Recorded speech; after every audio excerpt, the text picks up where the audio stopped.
make sure we're actually... Here we go. And we're going to hit it. If I hit the right thing.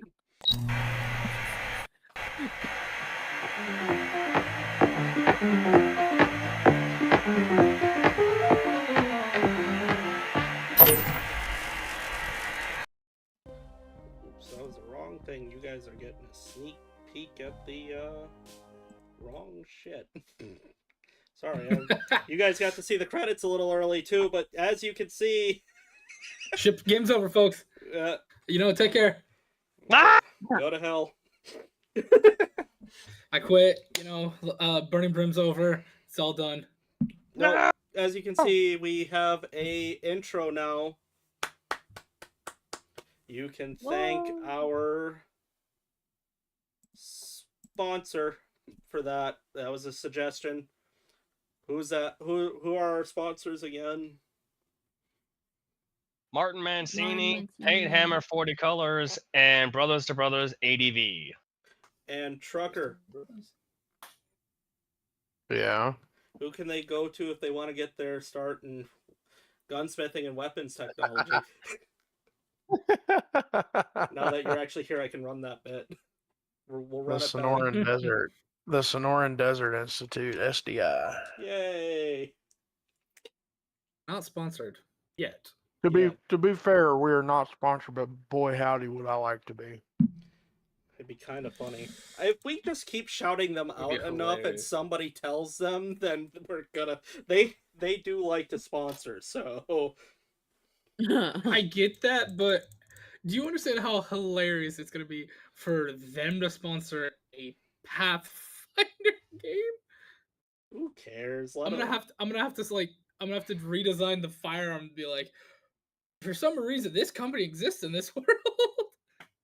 Look, if Saint Herrera and Donut Operator, who play video games now, can get an SDI sponsorship, I don't see why we can't.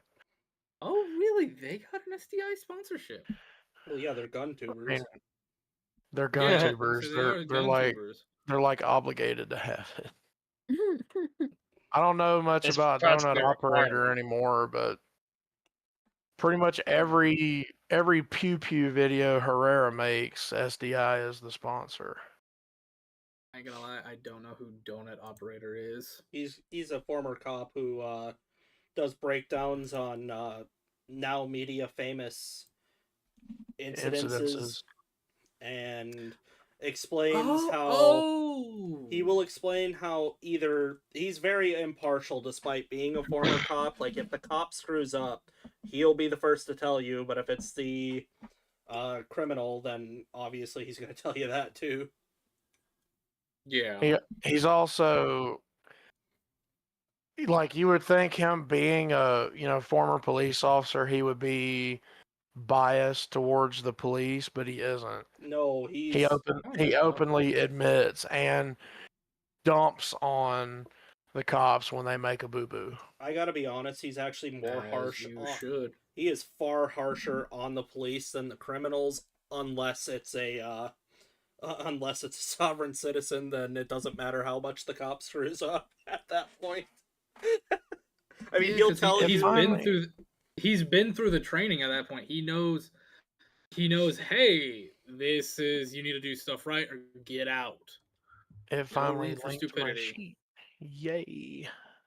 Oh, it's so weird not being in charge after being in charge for how long was I going? I was going almost a year. I was going since October. Something like that, yeah. You're there for a while, yeah.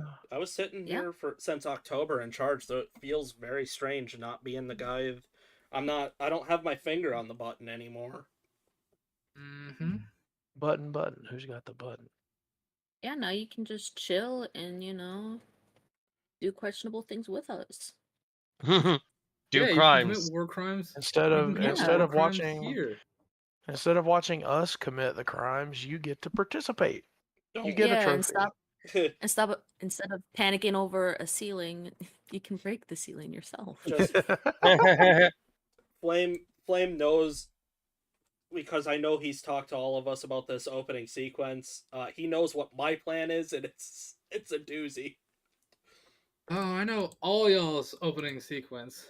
Let me know when we're actually going to start recording, or when we're going to start this session up, because I'll need you to play the...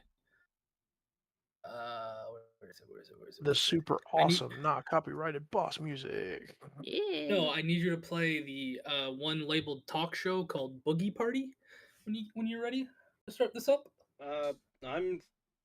My only problem is Mark right now. Is Mark here? No, Marky. Apparently they had some kind of family thing to go do right quick. They're at an open house right now. Yeah. Well, then I'm gonna be.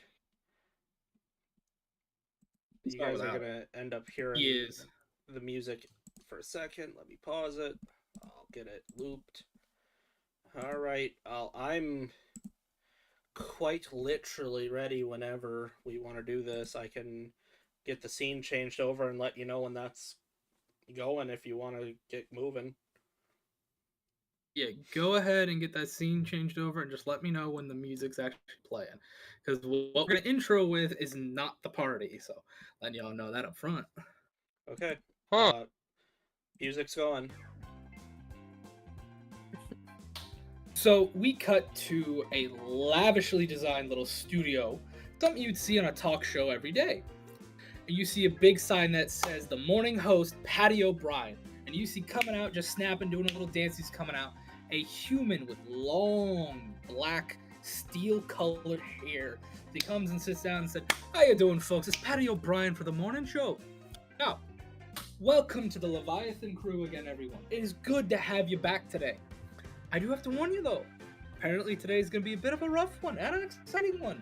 I just heard there's a lovely lady getting married down on the lower decks, so go check that out if they still got provisions. Also, as you know, coming up, 3 weeks' time, the elections for the council is starting. You heard that right, folks. This year, we're finally starting. No longer just appointed, we're elected. So, remember to put your ballots in. And as he begins to talk more and more, just about things going on the ship, from mild politics to little things and cracking jokes, we slowly fade out of that. Bear, you can go ahead and play... the party background music for me. Oops, why am I clipping? I've lost my mind. I can't read. Party background music. Are we gonna have to break out the Hooked on Phonics cards again? It's the only thing that I've ever. It's the only thing I've ever been hooked on. Hooked on Phonic works for me. We've got the party music going. It's an actual boogie party. I love it. Hey, I did my best to make sure this stuff was good. Alrighty. We fade away and we fade towards a lovely little area. Let me get you guys on the map. Let me know when you guys can see it. So far, so good.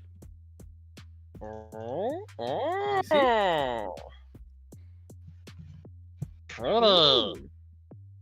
You all can go ahead and place yourself wherever you want on this map, down within around these 5 tables. Let me paint the picture, so to speak. You lot, no matter what, for whatever reason you are here, have been helping with this wedding. Some of you are invited guests. Some of you are literally best friends of the bride or the groom. Some of you might be there just working a job to make some money. Some of you might have been just dragged along because, well, you had to. There's nothing but do. But we're here on a rather joyous occasion to see the matrimony of 2 individuals. Now, we've gone through the wedding ceremony, which you would all know on Leviathan's not that really big of a ceremony. It's more of a, hey, I want to live in the same room with you for the rest of our lives and try to have a kid when we're allowed to. Rules. But what's a little rare and very exciting is this little shindig.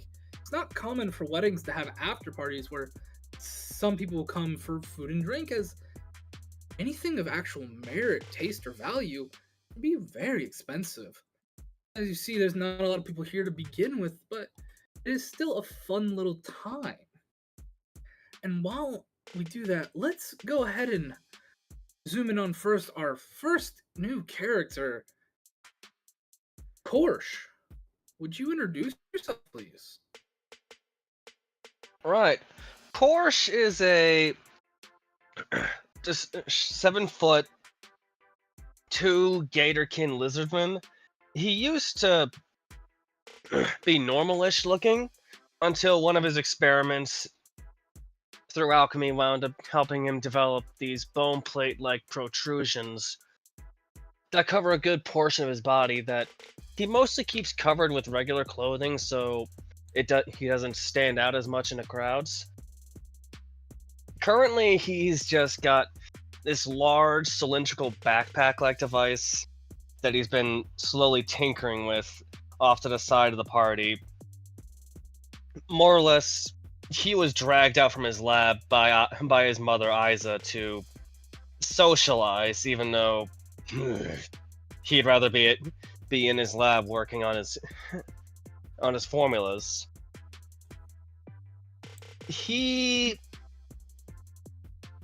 His bluish green, seafoam green, seafoam green eyes sort of occasionally dart out to the party at large, like going on around him, but he mostly just keeps his nose buried in his mechanics, in his device.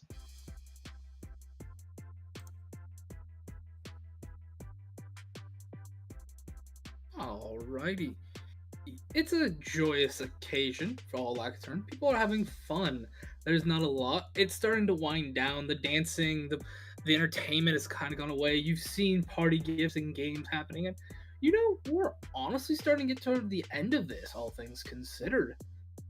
You've been here for a good, I'd say, over an hour at this point. You're welcoming it finally dying down a little bit, to be honest. That means you get to leave. And as you're thinking that, as you're happy to maybe leave, you see someone out of the corner of your eye. Somebody maybe you recognize, maybe you don't. Quicksilver, would you mind introducing yourself, bud? So Quicksilver's gonna be like he's gonna be a catfolk. He's gonna be darker fur with a little bit of stripes, black stripes throughout him, so it'll be orange and black. The main trait is he's gonna have on him at all times, whether it's slung or in his hands, he's gonna have a sniper rifle. You were actively carrying your weapon right now at this. Yeah, I'm a bodyguard, so. That's fair. Are you in your work attire or normal work attire? Yeah, I'd be full leather armor with a cloak, kind of dangled to one side. And if you are able to catch anything, he would have like a belt with, let's just say, explosive equipment on it. I will say you do have basically an insignia that would mark you as a guard of the ship. Now, we didn't talk too much about it, but you do know that the guards have a specific rules they have to stand by, and some of the stuff you have, not exactly legally supposed to, but there's the fun in that, Yeah, other than that, I mean, that's Quicksilver for you. Alrighty. And as you're kind of just spying around, maybe you see someone in the corner of your eye that kind of catches you, kind of makes you stop and stare for a second. Just make you think for a second. Alice, would you like to introduce yourself? Yes, and I will even blow up my token here because this is paid for art. Okay, that didn't go very well. It's very tiny. We'll forget about that. It's very tiny. Alice. That's what she said. Alice has that kind of Asian American look, very long black hair. One of the sides is slightly shaved down. You're not quite sure if that was a style choice or just the hair's not growing quite as well there. She's got her sword as well because of her occupation, but she's wearing a long, or not a long, but a regular leather coat that seems to be bulged out a little bit. You get the idea that she's probably wearing some sort of armor underneath. And the one thing, if you've ever seen her around the ship, not pictured in the picture itself, but she is never not wearing sunglasses. Always has them on. Okay, and for this occasion, would you like to describe what Alice is wearing right now? Oh, exactly what I told you. Not so dressed you're not up going at with the all. what you... Oh, alrighty. She's here for a job. She does not give a shit about this. Fair enough. And as you're just sitting there, you know, coming by with a platter of drinks, just doing their job for the day. Ominous. Would you care to introduce yourself? Yeah, so anyone looking at him will see a 16-year-old boy just doing his service job. And he makes a point to avert eyes and keep his head down. His hair is long enough to cover his eyes if he keeps looking down, and he does.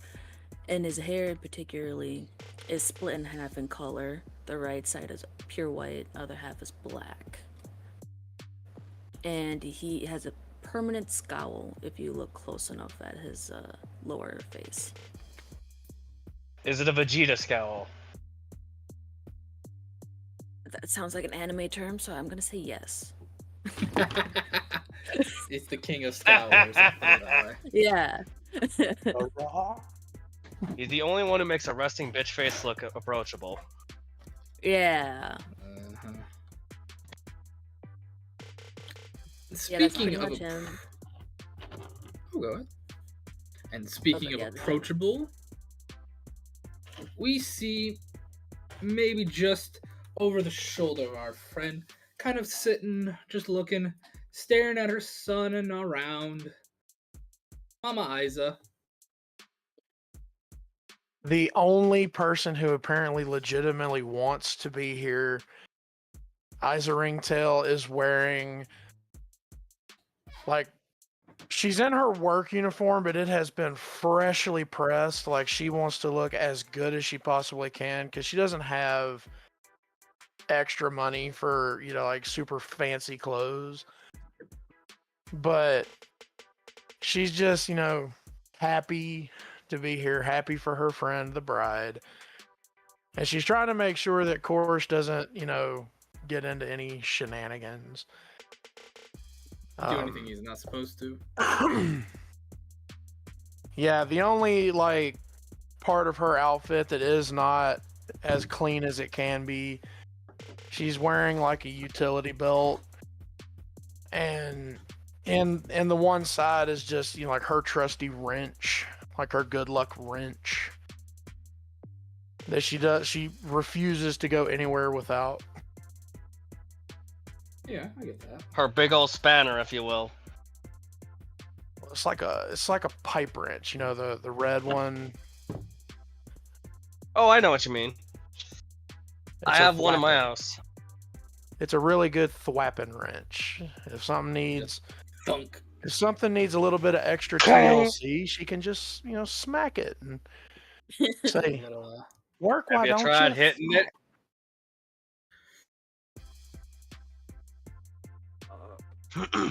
Alrighty.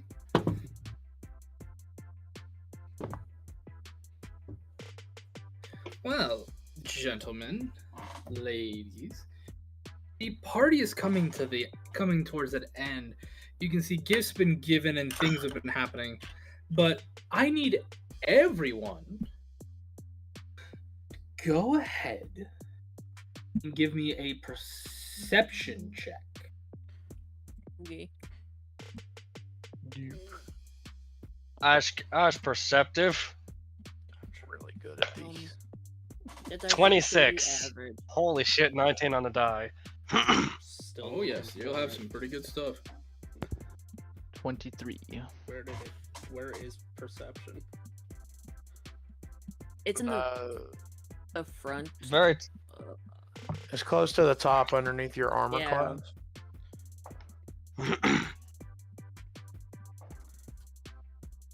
You see it? We're getting there. I found it. I found my armor class. I just have fortitude, reflex, and will. Okay, well, it's right beneath it. Yeah. Trucker, what did Trucker and Thunder? What did you guys get? I got 10. I got an 18. Okay. Okay. Mayor, what'd you get? 16. Okay.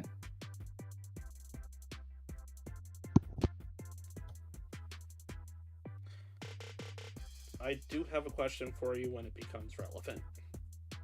Go ahead and ask it. I'm just writing something down real quick. Has my guy gotten the job done yet?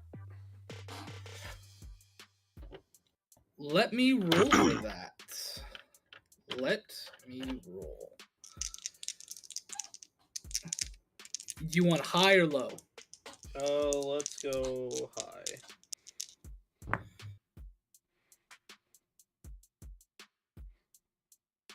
Okay. Mayor, Yes. I'll put it this way.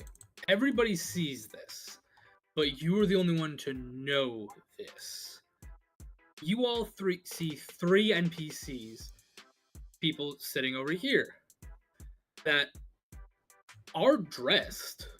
They're dressed nicely. Not for a wedding, exactly, but they are dressed nicely.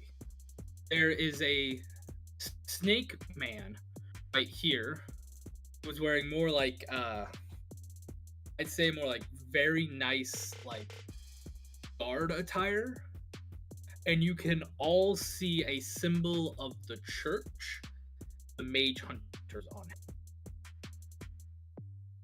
To the south here, you see a rat folk who's wearing like very nice just suit and tie type design.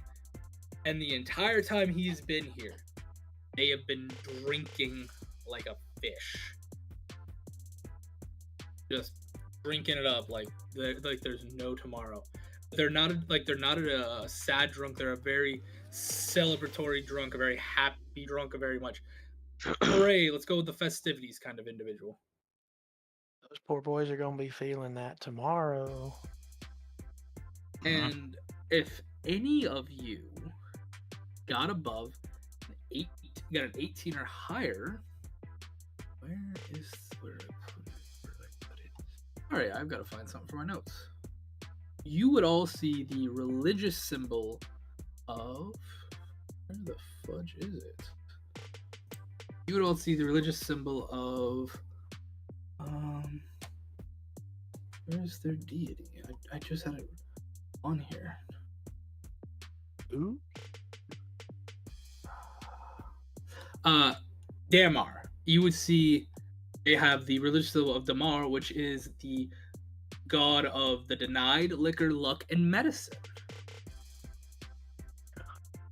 Didn't know I was gonna be that accurate. Mm-hmm. They're a little common. They're one of the more common ones on the ship. The spelling for that is Dammar. They're very much implemented when it comes to morale, for lack of a better term. A lot of times they'll be contracted to help with, like, if the ship's having a bad time or a rough time, or hey, we just had a major incident. Let's try to flush it over and get people back on better terms. But this rat folk, or Yosoki, by other terms, is drinking it up. And then, last but certainly not least, you see a very sharply dressed, like cream suit with a purple undershirt, with like just like a hint of silver on some of the edgings of that cream suit that you're like, that shouldn't work, but he makes it work. And Alice, you know who that is. Right. That's your target. That is Mike Atlas. He has been here the entire wedding, and his eyes have not left the wedding party table. But you can tell one specific thing. He has not been staring at the bride or groom. He's been staring at the best man the entire time. And I did see my guy get that job done. You did not. And you have not got any communication from your guy by your phone, which, yes, you all have basically what would be considered phones. I better term like cell phones in this. Okay. Could I send my guy a message like, hey, what the hell? Yeah, like you are more than welcome to try to send a message if you would like. Yeah, I'm gonna just send a message like, hey, party's over, am I good? What is your diplomacy modifier? Damn high, let me find it for you. Also, I guess check on your sheets. Is there a way to do something called a blind roll? Or anything that tells you like do a blind roll for your checks? Oh shoot, my diplomacy is bad. It's a 0. Yeah. All right. I'll roll it for you because I am implementing blind rolls into this. So yeah, I don't know how to blind He's roll. probably on here somewhere. You send that text. I'm gonna say you sent that text like 20 minutes ago. You just feel your phone vibrate again, and it's not a vibrate for like a call, for a text. It's a vibrate for a call. You can hear a ring, dring, dring, dring, dring, your phone just vibrating in your pocket. I'll pick it up quick, answer it. Yeah. And man, I need you to come bail me out. They caught me. Later, and I hang up, and I'm gonna go. All right, plan B. I'm gonna walk up to Scar.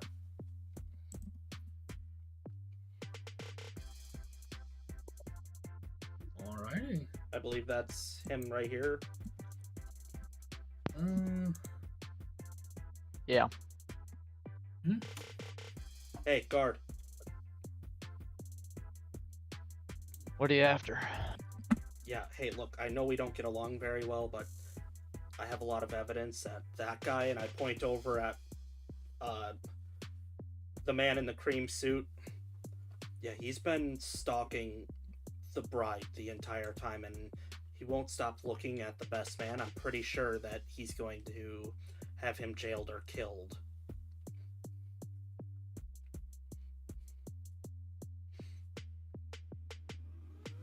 What kind of evidence you got besides just saying that? Mm-hmm. So, I mean, clearly I would have had pictures and written notes so I can just show them. Yeah, you definitely have it is proof that, I'll put it this way, it is proof that this guy has been around her. He has like I guess like I'm gonna call it the string board in his room that you let's say not so legally snuck into at some point. Pictures of her, he's got pictures of the husband, pictures of the groomsmen. So there are other guards here with me. Is there one higher rank than myself? There are no guards here right now. Oh, so I'm the only one. You are the only guard you can see. And what did you get for your perception again? 23. I will remind you, this gentleman right here, the Snake Man, clearly has has no problem for people to see it, has a symbol of the church and has a symbol of the Mage Hunter. The way I would put it, the church and the Mage Hunters are kind of like federal government, while you would be like state government, if that makes sense. Like, you've got jurisdiction on the ship, but they both do and don't outrank you at the same time. And would I know based on where they're sitting? Like, are these two kind of buddy? You have seen them there? You have seen them converse and partake of some of the refreshments and stuff. Here, they haven't done anything like roarous or raucous or like you're my best friend or nothing like that. But they've done small talk and pleasantries as far as you can tell. So Yosoki gentleman has drank, partied, his shirt off, danced on the table, done everything to look like a fool. And you've noticed the more he does that, less people are looking at the three of them. I guess what Quicksilver would say is best I can do is keep an eye on them until they actually do something. Classic cops, am I right? And I'm going to start. Do I know where the lady who hired me is? Yeah, she is right here. Great. I will go to show her my evidence. And from now on, Quicksilver's gonna keep a closer eye on those two. He's gonna kind of ignore the drunk. Okay, I let you know, Mark. Up here, the one with the red dot up top, that is the one that's paid to keep you, paid you to watch over them. Okay. All right, you head over to the mother. Here's your evidence. What was this? Oh, I don't understand. Is she cheating on my boy or not? Well, worse, she's being stalked by her ex. Of course. I told her she was no good. Of course, she comes with more baggage.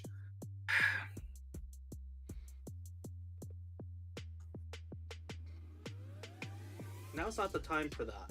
The guards are useless, as always. That's why you hired me. We're going to have to get this taken care of now. I agree. We need to get my precious boy away from this woman. No, wrong. Mother will make it right. We need to get the lady away from the crazy man.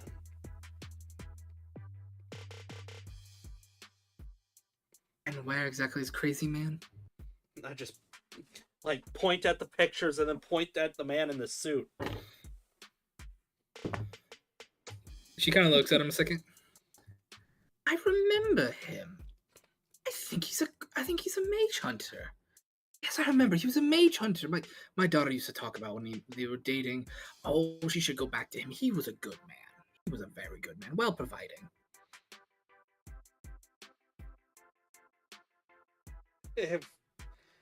If looks could, if I could melt this woman to death with my stare, I would. It's kind of the look. I told you how she is. With the old evil eye.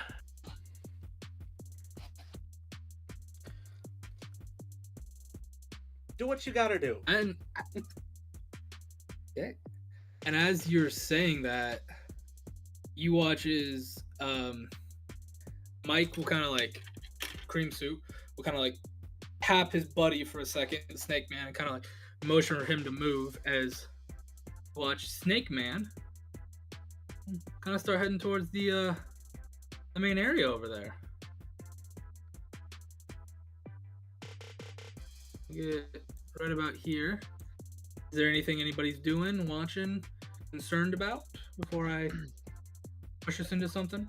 At this point, I'm staring at Scar. I'm moving. I'm gonna move to the end of this table and just kind of post up there from now on.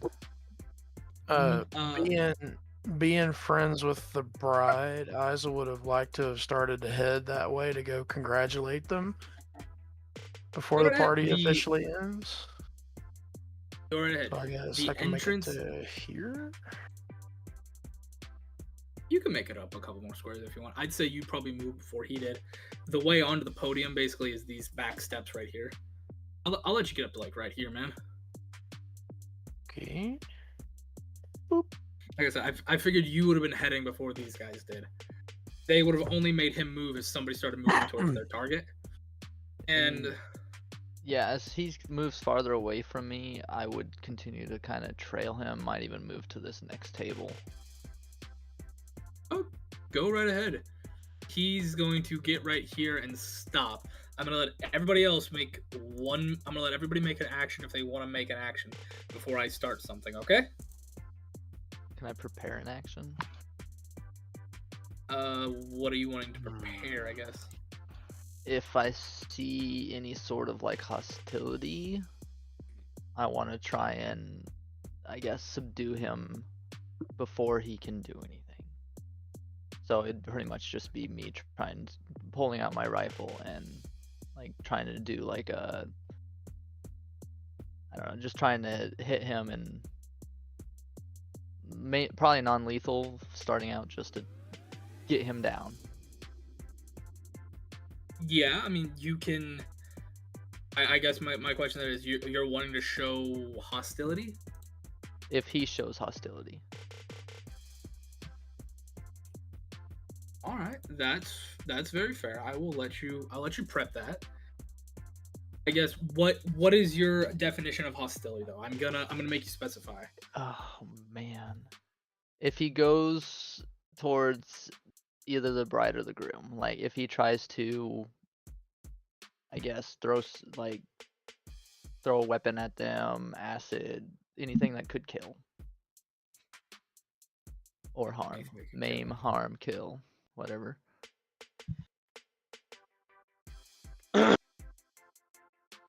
Okay.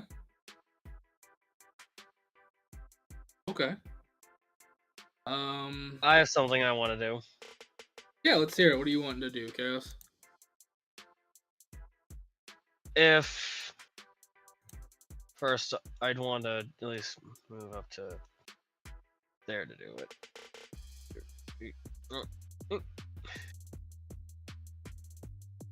Could I be capable of potentially throwing something to land here, maybe? I guess for what purpose is my question. Obscuring his vision. Okay, but let me put it this way. Would your character have noticed that this guy looks like he's trying to do something hostile, or? I did roll high on perception. What was your perception again? I'm sorry. It was 26. Okay.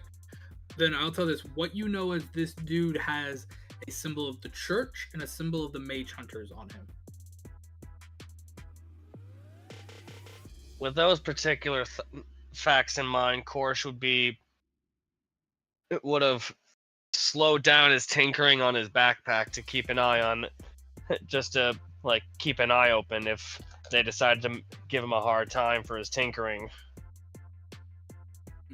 with his alchemy and stuff. But after seeing this guy seemingly going towards the bride and groom, he got more a little curious and had, thankfully, a few different.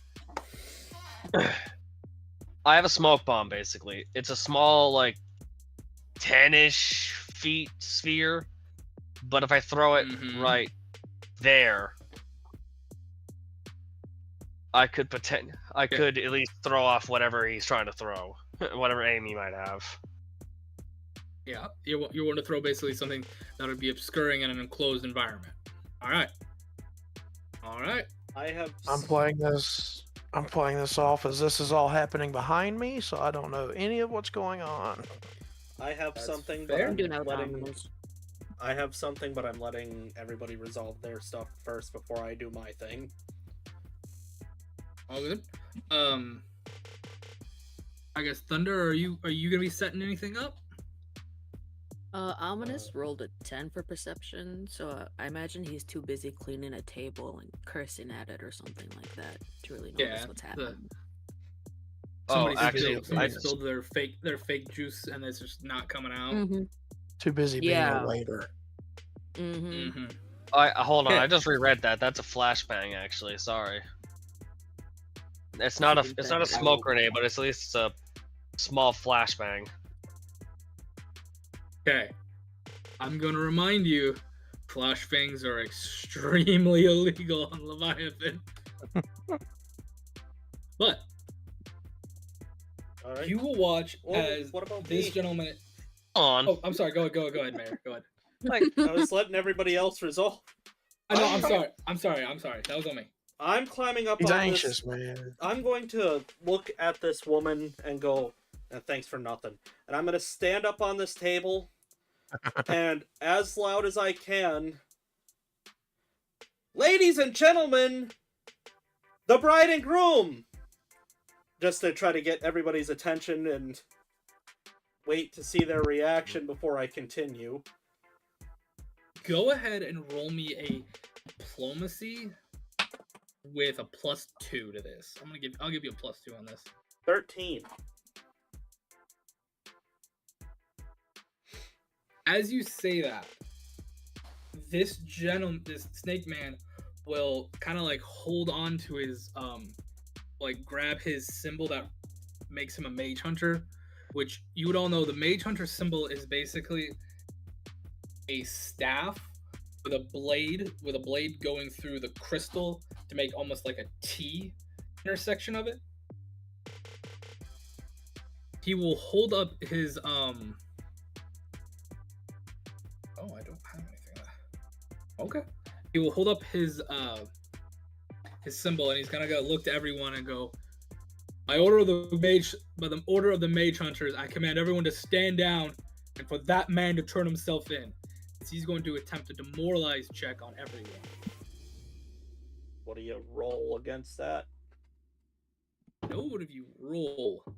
I need to know will? everyone's will save DC. 8. Now, your will save is what your will modifier is. 7. +9. +7. +7. And it's an expertise. Same. +9 expertise. 7 trained. 8 expertise.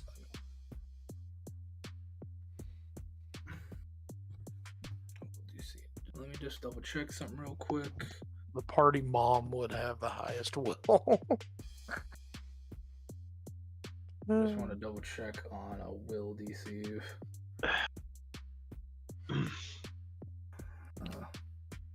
Just make sure.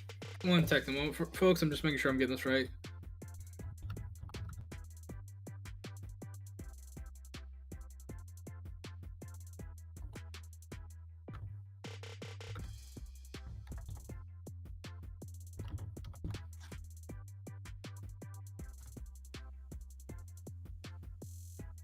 While he's doing that, So your will DC will be 10 plus that modifier, everybody, okay?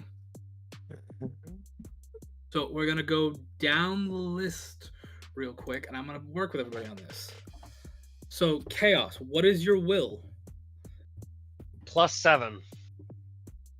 So you have a 17. Okay. You are considered frightened 1.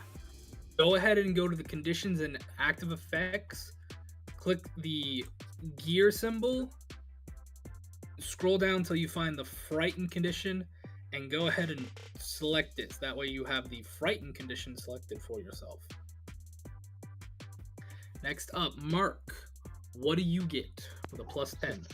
17. You are also considered frightened. Go ahead and do that as well. Mayor of SpicyTown, what does Alice have? 18 with that +10. You are considered frightened 1. Go ahead and add that to you. Oh, that lady's screwed. There's a reason these guys are kind of intimidating. I'll explain in a minute. Thunder, what do you have for your will? 17. You are considered frightened. Go ahead and put that on you. And then last but not least, Mama Isa. 19. You are considered frightened. Go ahead and add that to your sheet, please. Just bog standard frightened. Mm-hmm. Bog standard, level 1 frightened. Awesome. So am I not allowed to continue then? In what way, I guess? I was going to say that after I had gotten any kind of reaction, I was going to say, I have mounting evidence that this man has been stalking the bride, and violently gesture at... You can definitely say that, but when you say that, that dude's voice kind of just overpowers you.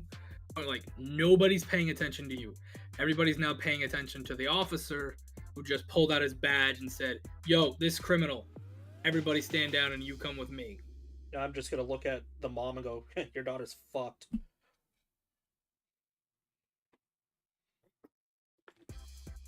As he says that, our two friends here are going to start making their way up towards the table as well. What's everybody doing? Corsair and the Mage Hunter start spouting off with his badge. He would just pocket whatever he had primed to throw and just skulk away a little bit. I am getting off the table. At least...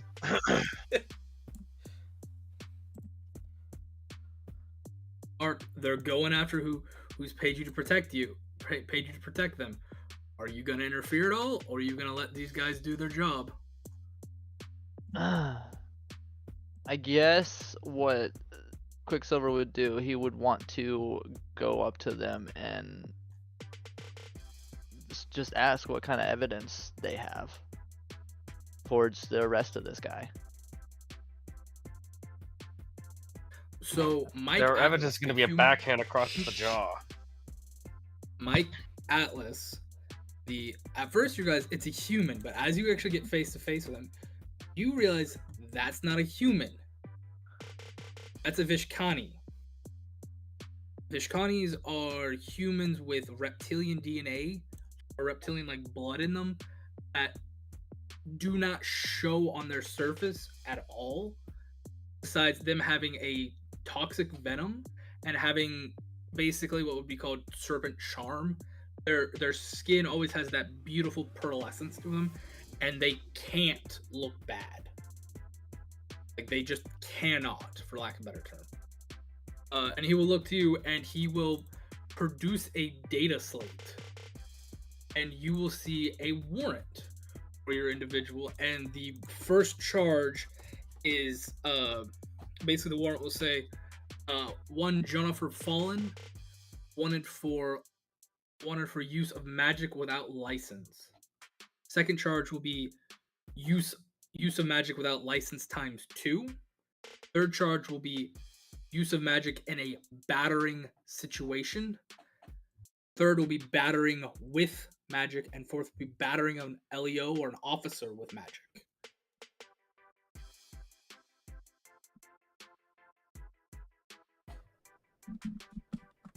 And as far as you can tell, if you want to make any kind of perception or investigation, or if you have like law lore or anything like that, you can make an inspection on this to see if like, is this look real? You can totally, but just a glance over it right now looks.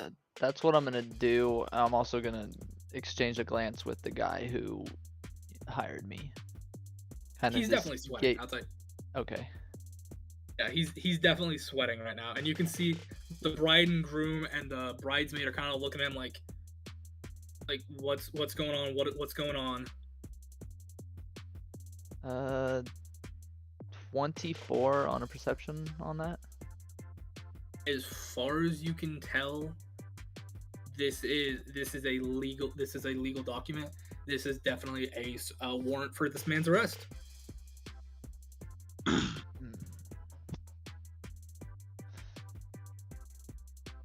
The only thing that I would have to say is,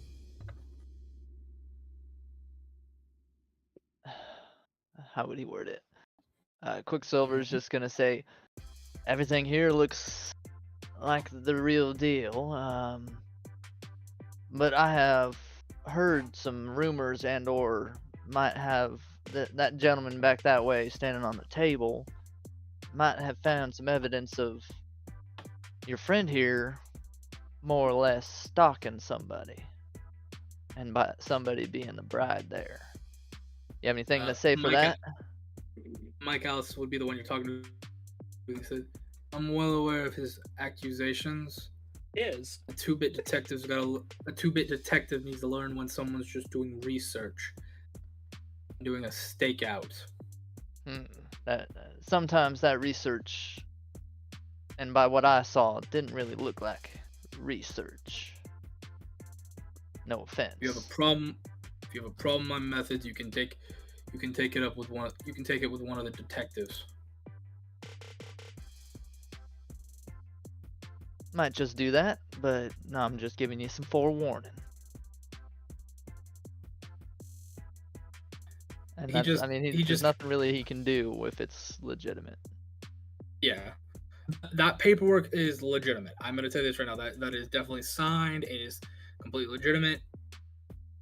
You can definitely take this up with the powers to be. Be like, I don't believe this. This doesn't something sounds a little fishy. You can definitely take that up with the powers to be.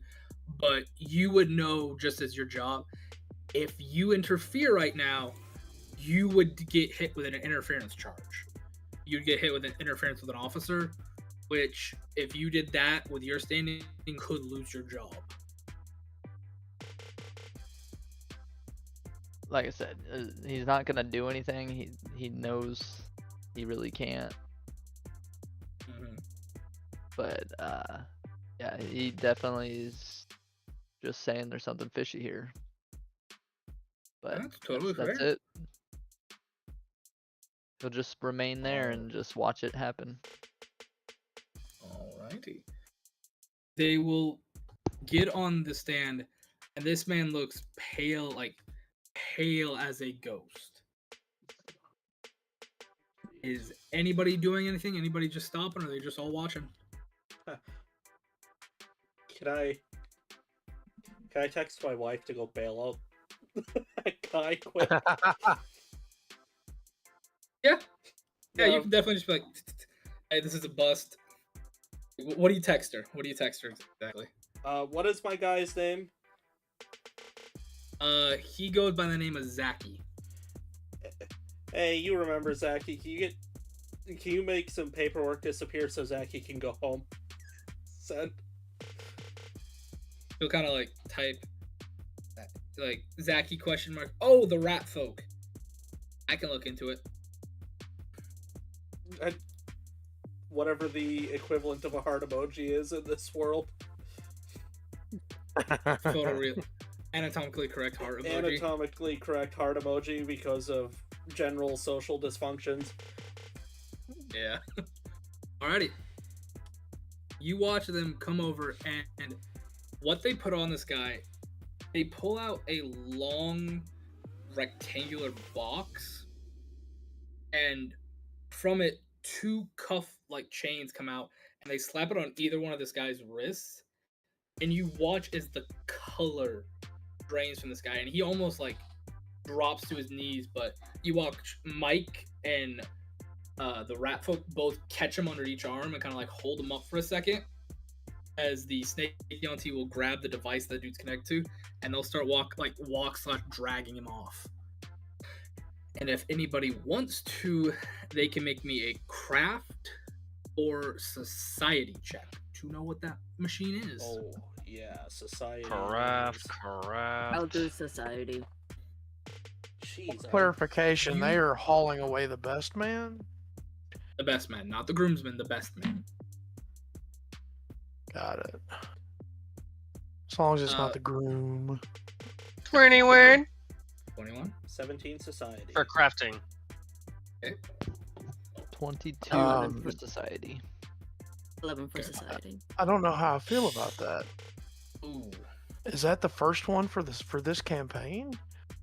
What'd you get? I got a nat 20 for a natural 28 on a crafting check. So I'm gonna give you a little extra, information besides everybody else here. So everybody here knows what this is. The DC was 10 on this. That looks to be an MH core. You would all know what an MH core is. I've explained to you before. It's basically like it is a magically infused hydrogen battery core, for lack of a better term. It will like absorb magic with hydrogen gas to itself into a battery for most things. You specifically, Mama Isa, remember seeing blueprints on it forever ago, pass by your desk with someone you were talking about in like, over lunch in a whisper, that the mage hunters have built a cuff-like one that once it's put on a mage user, it will immediately start draining their magic. As these cores are normally, people will put some of their magic into it on a daily basis to put a little more charge into it. But this one seems to be built more for security reasons. More like, okay, we put it on you, it's latched on you, you can't cast magic. This is going to drain you of your magic.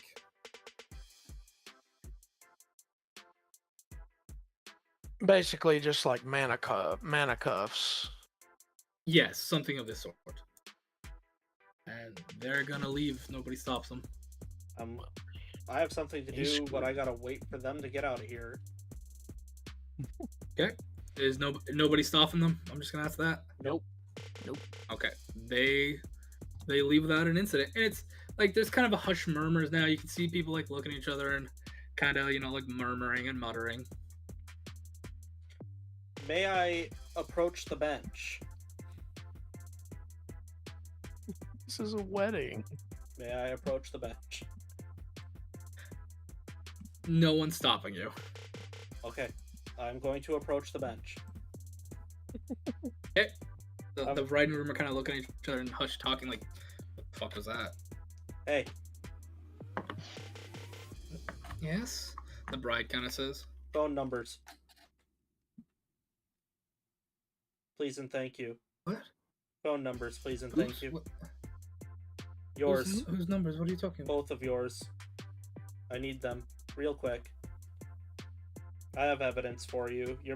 Your mom, I'll point at the groom, completely useless in this scenario, so you're the only two that I can tell.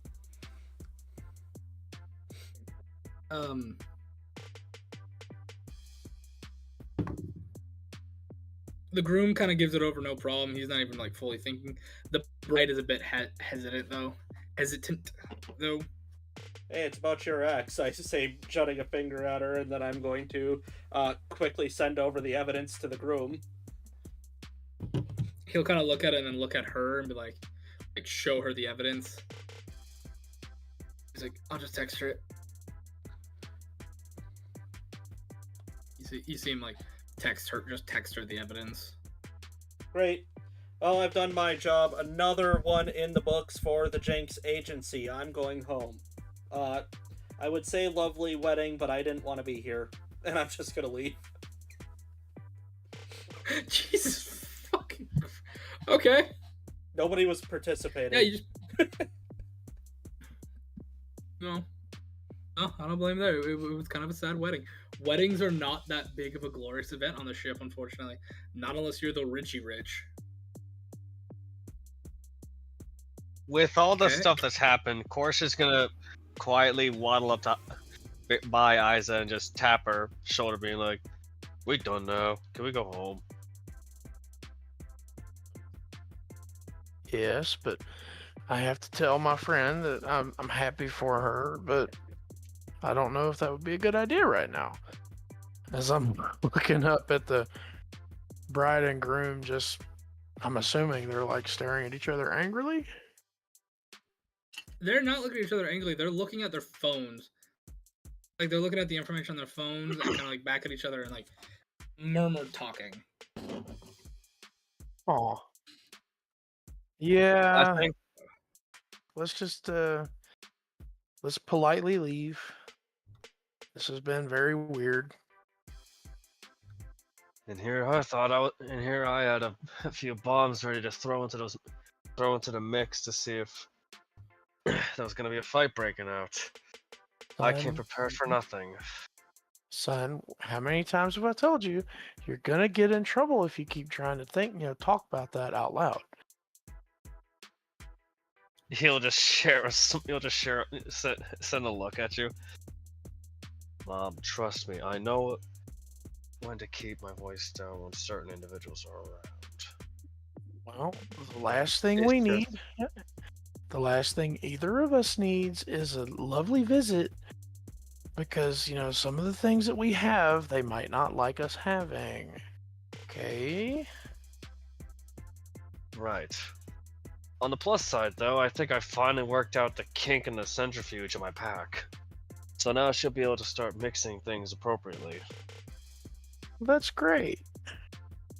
I don't know how the As hell you that two- debris got in there, but it was a As you pain to two fish walk out. away with your discussions, I take a second. Everybody else just kind of meanders on out. Oh, I'm going home. Yeah. Mhm. We'll go ahead and take our break right there. Fantastic. I gotta get the hell out of here. Here's the new transition. Well, not the new one. It's I'll be just back. a transition. Enjoy the transition. I'll be back. Come on back.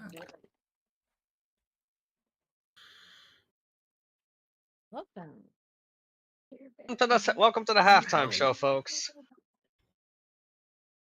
Where we just saw a wedding turn a little sour. Can you grab Luna's bowl and put it on the table? Oh, Hey, no. Can you thunder? Where is it? No. Right behind you, literally on the floor. Oh. I'm gonna mute Thunder for a hot Where'd you minute. put the data? I'm going back. Background chatter. She's been server muted. But yeah, for everyone at home, my character Korsh is an alchemist with a specialist in mutagens. And I essentially have my tool set up in the form of a backpack that doubles as a centrifuge. So all I need to do is just put the stuff in, and with a pair of special injectors, I can essentially have cables for injectors that are sort of, in its design sense, similar to what Bane did for his Venom and Batman, but I took a little bit of a different turn with it.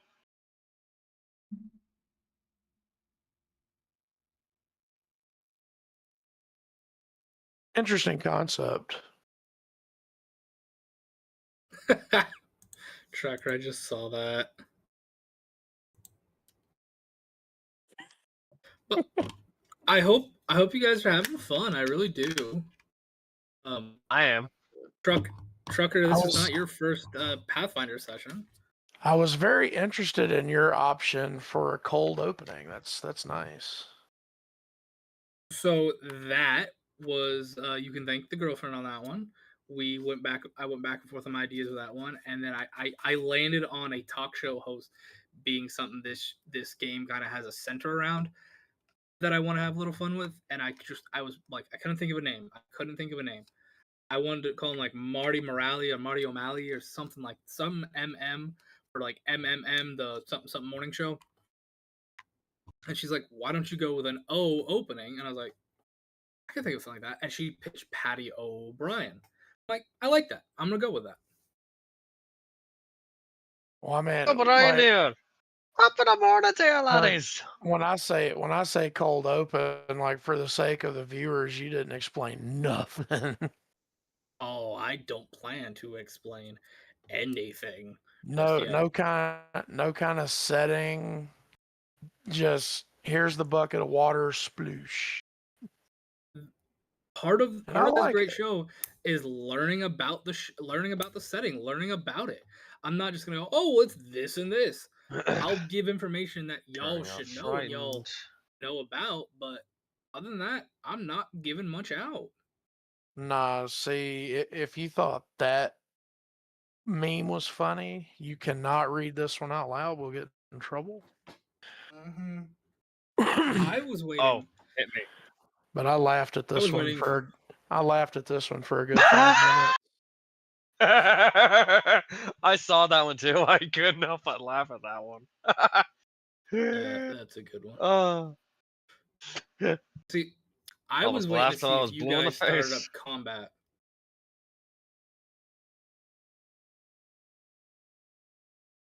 Nice. Is that like a basement? Ooh. Yo, yeah, if that's that was. oh, if that's a dude, I can easily picture us all sat on a table in there. As soon as I saw it, that I was like, oh wow, this is Table, definitely giving some, D&D vibes. table, terrain, minis, the Just whole shebang. replace the lights with like those flame bulbs, and it's Yeah. great. Yes. Well, I wanted to see if you guys were going to come in hot-headed or not. I want to see how you want to start the season. If it started with a fight, I know how this season was going to go. If it didn't start with a fight, I would be happy with how this season's going to go. Well, Okay. I mean, Wow. Everything's I'll be the extended with first. you, I swear. I'll be the first to tell you, Isa is not completely outfitted right now. I had a feeling. Neither is Korsh. Not as many of you had your weapons on you as like Mark. Oh, I 100%. don't misunderstand me. She's got something on her, but it's something that's concealable. Everything crashed, so nobody heard most of that. But it's all Oh back now. no! I saw that. Yeah, I was watching the stream while doing my stuff quick, and it started buffering. I'm like, what do you mean it's buffering? Yeah, everything How much- crashed again. Well, How much did The they not fuck? hear? How much did they lose? A minute. Everything that Flame said. No, Flame was asking if everyone enjoyed themselves, and I answered, but I wasn't there. I'm like, yeah, I'm enjoying myself. I'm just Ominous is he has to find a good reason to do things. He's a 16-year-old has moody not. boy. And the fun challenge for me is getting you guys to do some of these things. I think that is going to be fun.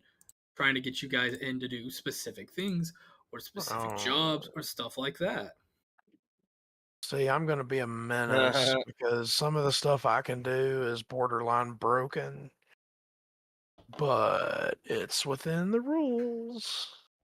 It's Yes, within the and I told you before, I hold right to retcon things if need be if it gets too broken. But I think I've found a good build around some of your crazy stuff, so I think we'll be ready for this. I essentially can't really be surprised. I don't have that feat like it has in D&D, but I basically, as soon as I roll initiative, I'm armed. I don't have to waste actions drawing anything. I'm not. Yeah, Quick draws. Oh, is that what you got? I'm not exactly combat efficient. No, yeah, I've taken that into need to account. fix that. I promise you, this game I've designed this to be a good balance, or at least as good as I can be. And there's gonna be things probably I'll get wrong, and then I'm gonna learn because Pathfinder 2 is a new game to me. I know Pathfinder 1 edition, first edition, and the system's a bit different, and I'm just learning. Because I am a way of the drifter, and basically as soon as I roll initiative, I have essentially 3 free actions that do not count. No, 2 free actions that do not count towards my actual action and my action economy. It's crazy. This is not part of the conversation, but I wanted to ask Mayor quick. Have you tried the chili sauce from McDonald's yet? No. It's actually He's really like good. Rick. He's like Rick. He wants that Szechuan sauce. I do. Anyways, it's good sauce. It is good. It's good sauce. Anyways, I'm gonna kickstart this. Mayor, can you play the walking song? It should be called Zigzag. Just let me know when you got that going, please. It's going. I just gotta switch the scene. Yeah.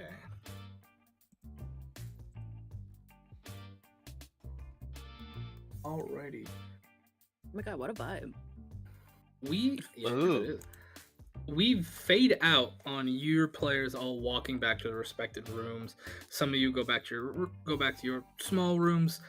Maybe a few of you go towards offices or places to get food or drink. As most of you are middle to low class when it comes to money. You can get, protein snacks, stuff with the essential nutrients, but not the best taste.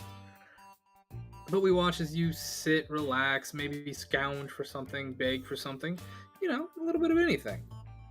But we fade away to you as we slowly kind of just pan up from the ground as we see metal tables with rows upon rows of growing trays that you can see these vibrant purple and white mushrooms growing on.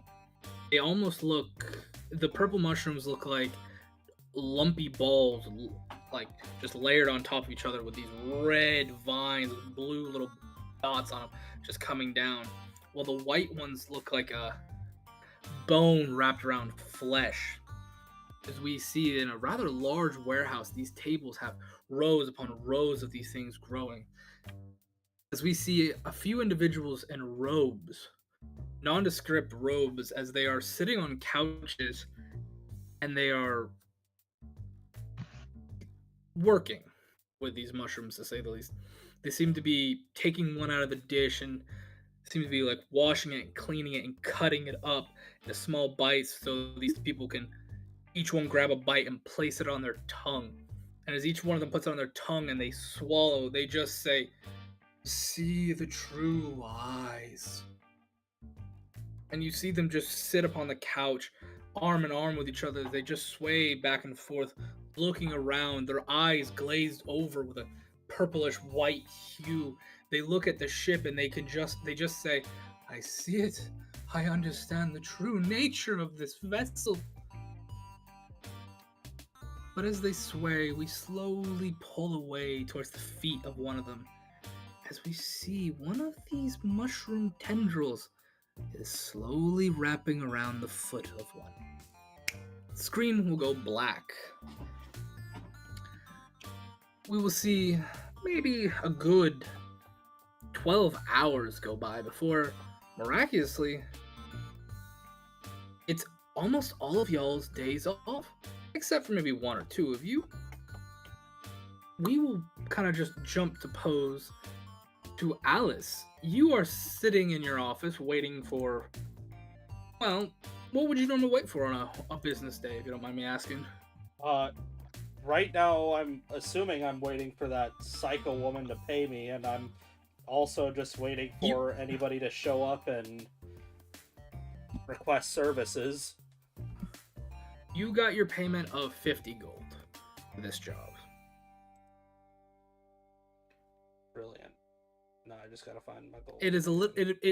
She was a little like, that's kind of steep, and you argued, was like, well, with all the evidence I tried showing you, this could have been a bigger thing, but, she demanded to pay you only, the original asking price was 100, she refused to pay it. After some arguing and haggling, you got it to about 50 gold, and she broke and paid you.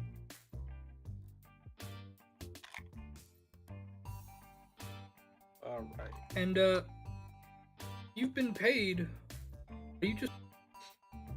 Yeah, I'm waiting just to hear a knock, or quite honestly at this point, knowing that the entirety of the ship that comes by this way does not appreciate my setup, so I'm just waiting to hear complaints or people actually wanting something.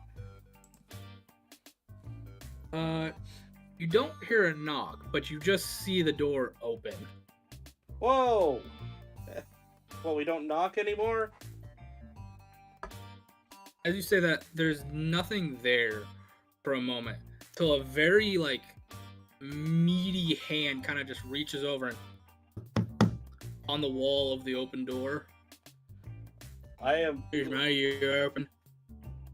Okay, hearing that this is a legitimate thing, I'm going to take my hand off of my pistol. Yeah, come on in, if you can. Do you want me to come out there? Yeah, if you could. No disrespect, friend. I'm just gonna roll over the desk. Okay. As you head out... Should I describe the office? Nope.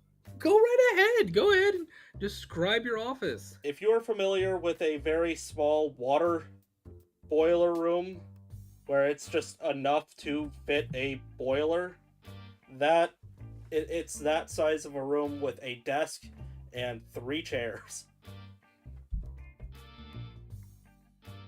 The desk is made of like synthetic, obviously fake wood, and the chairs are just crappy plastic lawn chairs.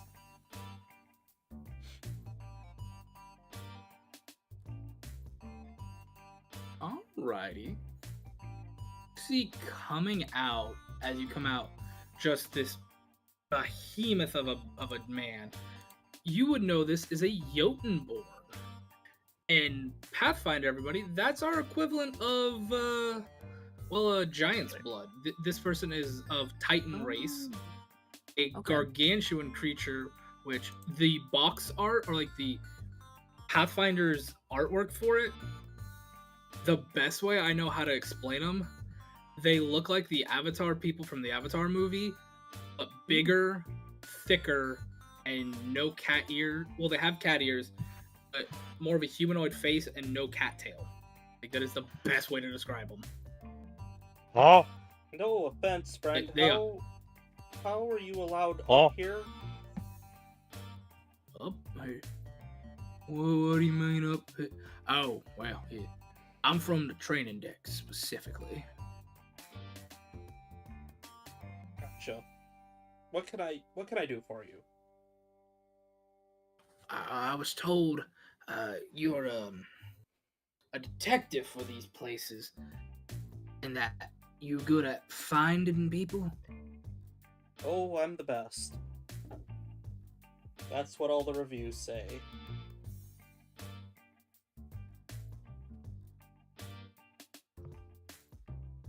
Who am I finding? Good. You see, my stepson has gone missing. Him and a couple of his buddies, they went and joined the, what do they call themselves again? You see him like scratching his head for a second, like really trying to remember something.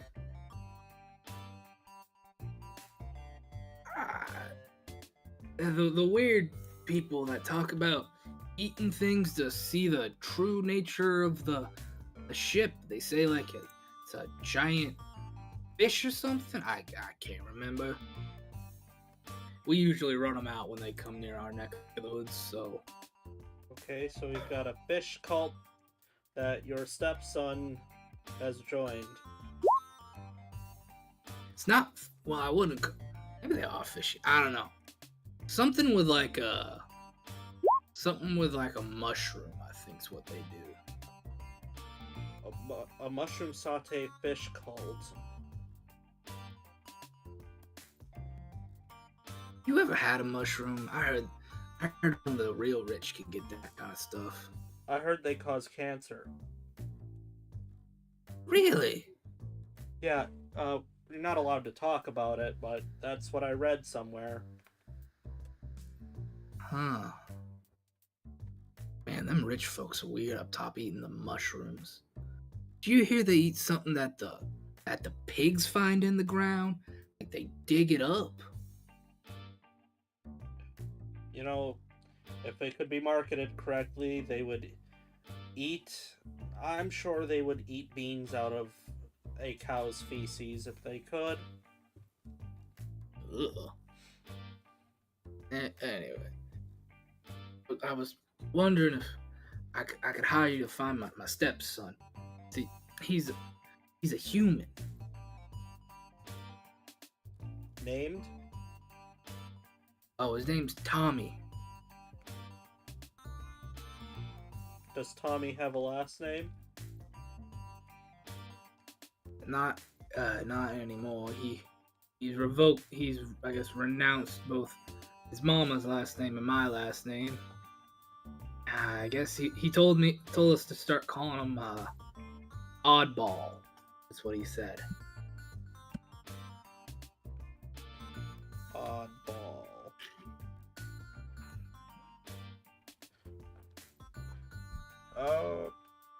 trying to think of what my rate for a missing person would be. How long has he It's been up missing? to you.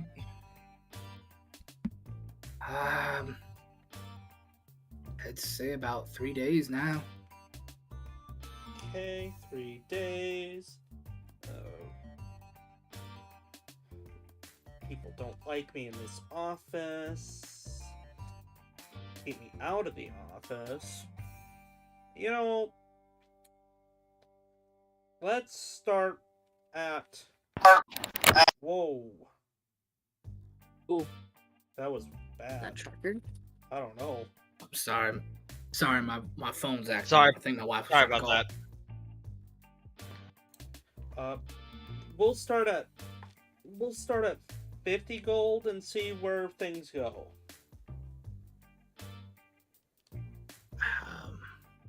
Roll a diplomacy check. I am also more than willing to hear his negotiation. That's a 10, so it's probably not going to go anywhere. I'm also willing to take trade. Trade. Say I don't got much in the way of money. We can get you some. I can get you some free lessons down on the training deck. That'll work. Alrighty. He'll put out his hand for like a handshake deal. It dwarfs your. It's like a frying pan. I'll just like, seeing him extend his hand, I'll like show how small mine is and just like turn mine into more of like, let's do a fist bump instead. Let's not do this. He kind of gives you that like realizing look like, oh right, and he kind of just knuckles, gives you the knuckle. Just as good. At least here at the Jinx Agency. Can't speak for the rest of the ship. I suppose you're going to want to be taking me to your house so that, or, well, your room, so that I can take a look through his room. Oh, he don't got a room. He hasn't been living with us for a while, but he just stopped answering his phones and texts. Well, do you happen to have any of his possessions? Things that I can take a look at, use to try to gain clues, or do you know where this mushroom fish cult is? I mean, last time I heard, I think I saw something about them taking over an old place on District 6 of the Common Gathering, Dick. You want to meet a friend of mine? I've got a sciencey dude that I can help. Oh, sure. Who are they? That's a fantastic question. Can you remind me? I don't think we actually gave them a name. I don't think either of us Yes, we did. I don't remember. We just told them their job. We're gonna call him Mort. Mort is perfect. Mort the science man. Julian. Alright, I heard that. we have to be very careful when we go and speak with Mort, because we get into trouble a lot together. I'm not actually supposed to go and see him anymore, if I'm being honest. My wife and some of the guards have strongly suggested that I stay far away from him. However, we're going to go anyway.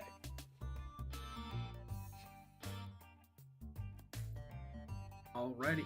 You would know Mort is a scientist with the food science group. Basically, people that help design the food for this ship to be nutrient packed and still do a bang for its buck with minimal supplies. You would see Mort. He is a human gentleman, a rather lackluster individual, very lanky, very slender. He's got short black hair, thick rimmed glasses, a bit of like buck teeth with braces on, and just wearing a white lab coat and black sneakers. You can just hear him going, okay, so it's like this with the thing and... Hey, you weird greasy lanky monster! Oh fuck, it's the Catwoman. What do you want? You're not supposed to be advertising that. Figured everybody knows the way your eyes are. Obviously, I'm just messing around. What do you know about the fish mushroom cult people? Fish mushroom. Oh, the true seers. I think that's what they go by. Pathetic. Yeah, they're kind of weird. They grow these illegal mushrooms. We've been trying to cut down on them. They have no nutritious value, and what they do, what the chemical compound can do to the brain is terrifying. Mass hallucinations, major psychosis. A couple of the ones the guards have pulled in while they're high claims that they see the ship as it really is. It's this like gut-infested ship, like where they're inside of a giant whale or something, as they put it. Now, I'm supposed to be investigating him now. They stole his stepson, and I'll point over at the gentleman whose name I never got. Oh, you can call me Ricky. Ricky, it is, yes. Ricky's stepson, Tommy, is in trouble with the fish people.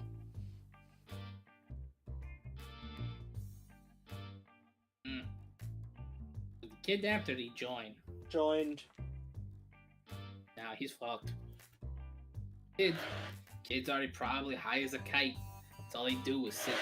That's all they do is they just sit around and they eat the shrooms, get high and high and high and high. Do you have anything to ruin a high? Perhaps some free citrus powder? No, this one's not that kind of high. Won't do it. It's too strong. But perhaps you have more citrus powder? I don't have any citrus powder to give you. That's already enough of a commodity. Perhaps for 1 gold? He kind of just stares at you. No. I'll just roll my eyes. Thank you. Mm-hmm. If you want to find him, go talk to some of the homeless kids around here. They might know. Well, there was that kid at the wedding who looked homeless. I'll go talk to him. Alrighty. Roll me. You know, I'm gonna let you find him. On this gaunt, what are you doing right now? Doing odd jobs I'm told to do, and if there's not that, walking the hallways and helping the people that no one else can see. So, pretty much from the outside, it looks like Ominous is just talking to himself, but he's really not.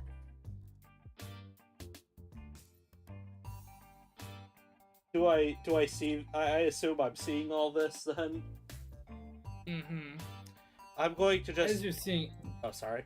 Oh, good. I'm gonna tap Ricky on the arm and go, see, this is peak homeless behavior. We have one. Just kind of like Ricky's watching it, and Ominous, as you're not really paying attention to them as you're hearing the ever familiar voices of the two that's most comedy right now. You hear Granny going in your head. Gary, I'm just saying, all you gotta do is go find yourself a man. Settle down, maybe be a wife, have some kids, let him take care of you. You'll be fine. That's not in my future. You just hear basically the shadow man that we're gonna call Brad just go, no. Why would you do that to her? Oh, she'd be fine. She'd make a great housewife.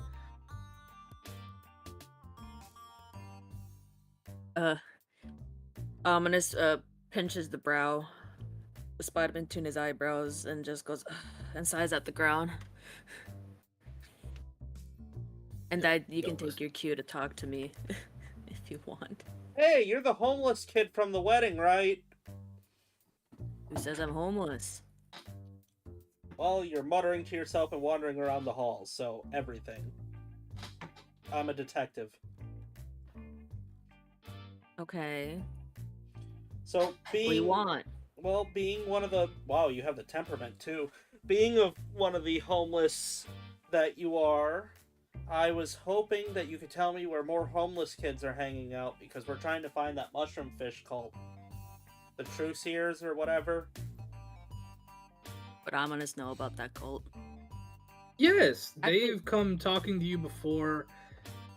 Both the spirits in your head told you not to fuck with them. I don't think I should get the other kids involved, and I shouldn't get involved with that. Well, we're just trying to kidnap a kid. Well, unkidnap a kid? Re-kidnap a kid? What are we doing? I'll just look over at Ricky. I'm trying to get my son back. Yeah, re-kidnap a kid. Your son back? What's his name? John. Or Thomas, I mean. Yes, Tommy. Tommy. Thomas or Tommy. Depends how you want to say it. If he's in trouble, it's Thomas John Makovic. But he doesn't go by that anymore. Flame, is there any way for me to check if Tommy's spirit is around his father? Like we said, you can just see him. Yeah. We've described you can see him. There is a spirit around him, but it doesn't look like a kid's spirit, if that makes sense. It doesn't look like a kid or a teenager. It looks like a pet, like a dog of some kind, which, above game, nobody here knows what a dog is. Except Ominous, as you've seen 2 dog spirits being here, but nobody has pets on this ship.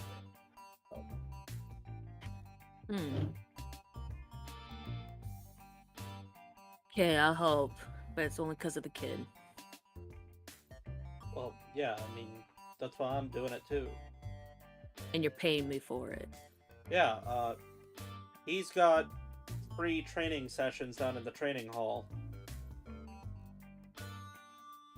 That's not money. Yeah, I'm aware. But I haven't got it either. Fine. There are Okay. bills to pay, food to buy. I think I'm paying rent on Okay. the office that I have. I have no idea. Ominous turns his attention to the father and is like, so far your son is still alive. That is assured. Oh, okay. How do you... Okay. Yeah, this guy's Yep, cool. okay. Ominous just looks more confused and is like, well, lead the way. Or Flame, do I have any spirits around me? do you want? Ominous? You can see if Ominous. That's up to Flame. I'm just He didn't curious mention now. Hey, Ominous, are you looking at him? Yeah, but like add the body, not her face. Okay. Hey Mary, you want to roll me a D100? Yeah, because there's a little bit more to Alice as well. That is a 26.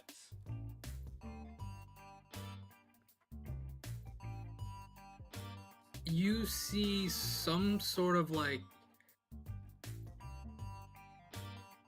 spirit, quasi-skeletal serpenoid kind of wrapped around him. It looks like a combination of like scales, flesh, and wings upon this thing, kind of like going from the head, the tail end of it's coming like out of where the face should be, and just kind of wrapping down and hitting around like I'd say the lower right side.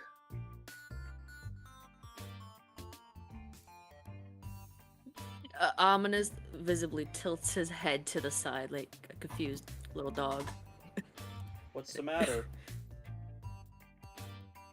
You might have a demon attached to you or something. But you're not acting possessed, so... No. Okay. Well, what can you do? Yeah. I mean, hell, these aren't Okay, even my eyes.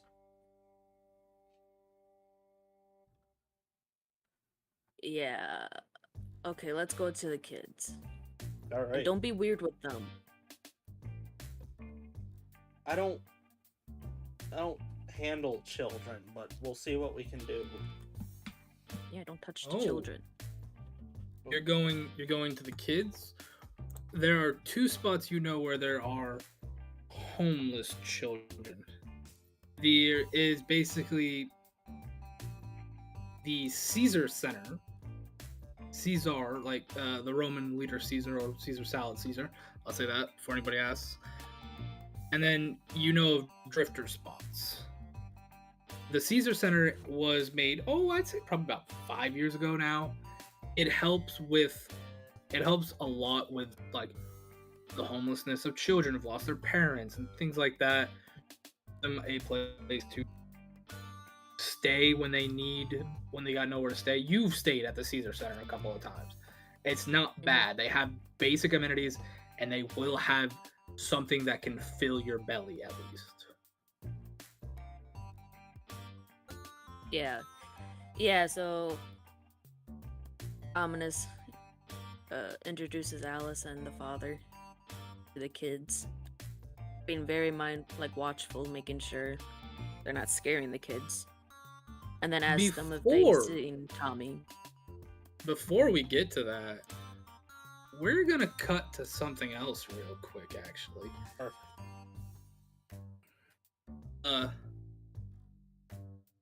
I'm about to say Yorsh, Korsh, and Isa. Yes. You 2 are at the Caesar Center right now as well. Specifically, Isa has dragged you along to go speak to an old friend of hers. And where the fudge is that character sheet? There it is. Lady Mama Isa, you are speaking to, if you remember, Ripley. Oh, come on. Give me back the name. Ripley Ornelas. How you doing, Ripley? Ripley is an older orc woman. She was there to help you with Korsh, you remember growing up. Back before even the Caesar Center was a thing. She's been helping you for a long time. She's kind of, just looking at a little paperwork, looking at just by her office connected to the basic day room, just looking to you. Isa, what are you doing here? Stop by for a visit, see how you're doing. I'm doing all right. It's my head in paperwork right now, though. We've got a problem. Oh? Is there anything I can help with? Possibly, honestly. The guards are too busy to deal with it right now. Are you familiar? Either you familiar with something called the True Seers cult? I'm just gonna make the executive decision and say no. It would be a occultism check if you would like to. Occultist check. Hold on. Let me see. If Occultism. Yep. Let me check. Isa doesn't much care for stuff like that. Oh, hold on, wrong page. I gotta scroll back up. My mouse wheel's really finicky. All good, man. And occultism. Oh, I have a +8 to that.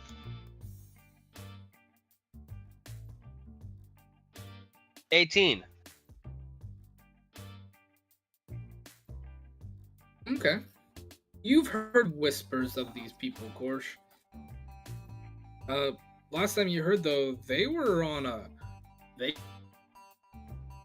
went towards the cargo the processing deck where you work.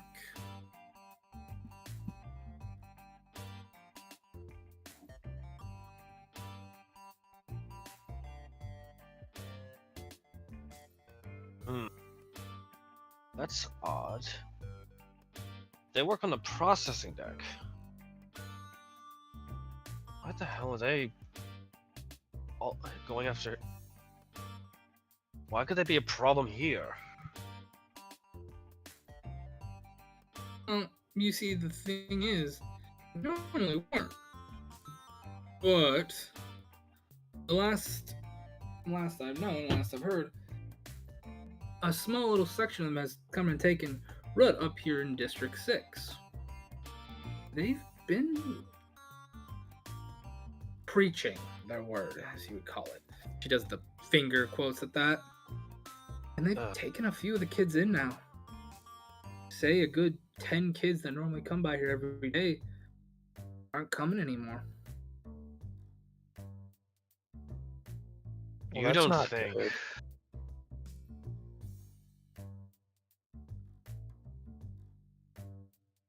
The guards are too busy going on with this something or another, with the elections coming up soon and everything going on, and just the civil unrest that's on the ship right now, with everything that's been going on. They're too busy to really do anything.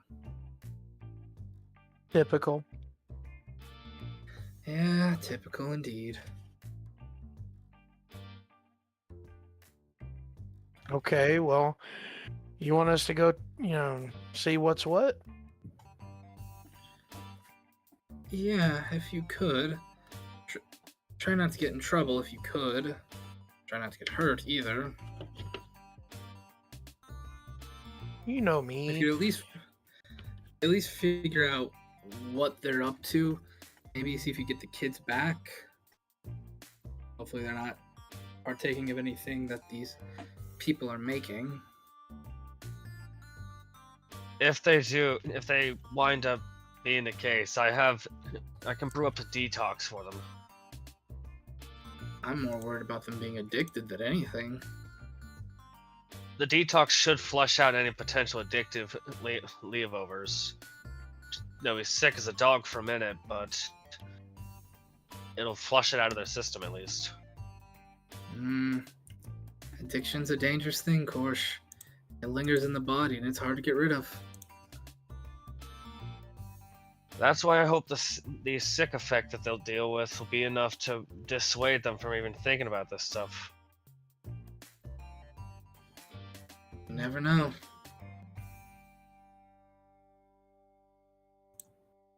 And as you're talking, her eyes kind of notice as 3 individuals have come in the Caesar Center and are approaching some of the kids.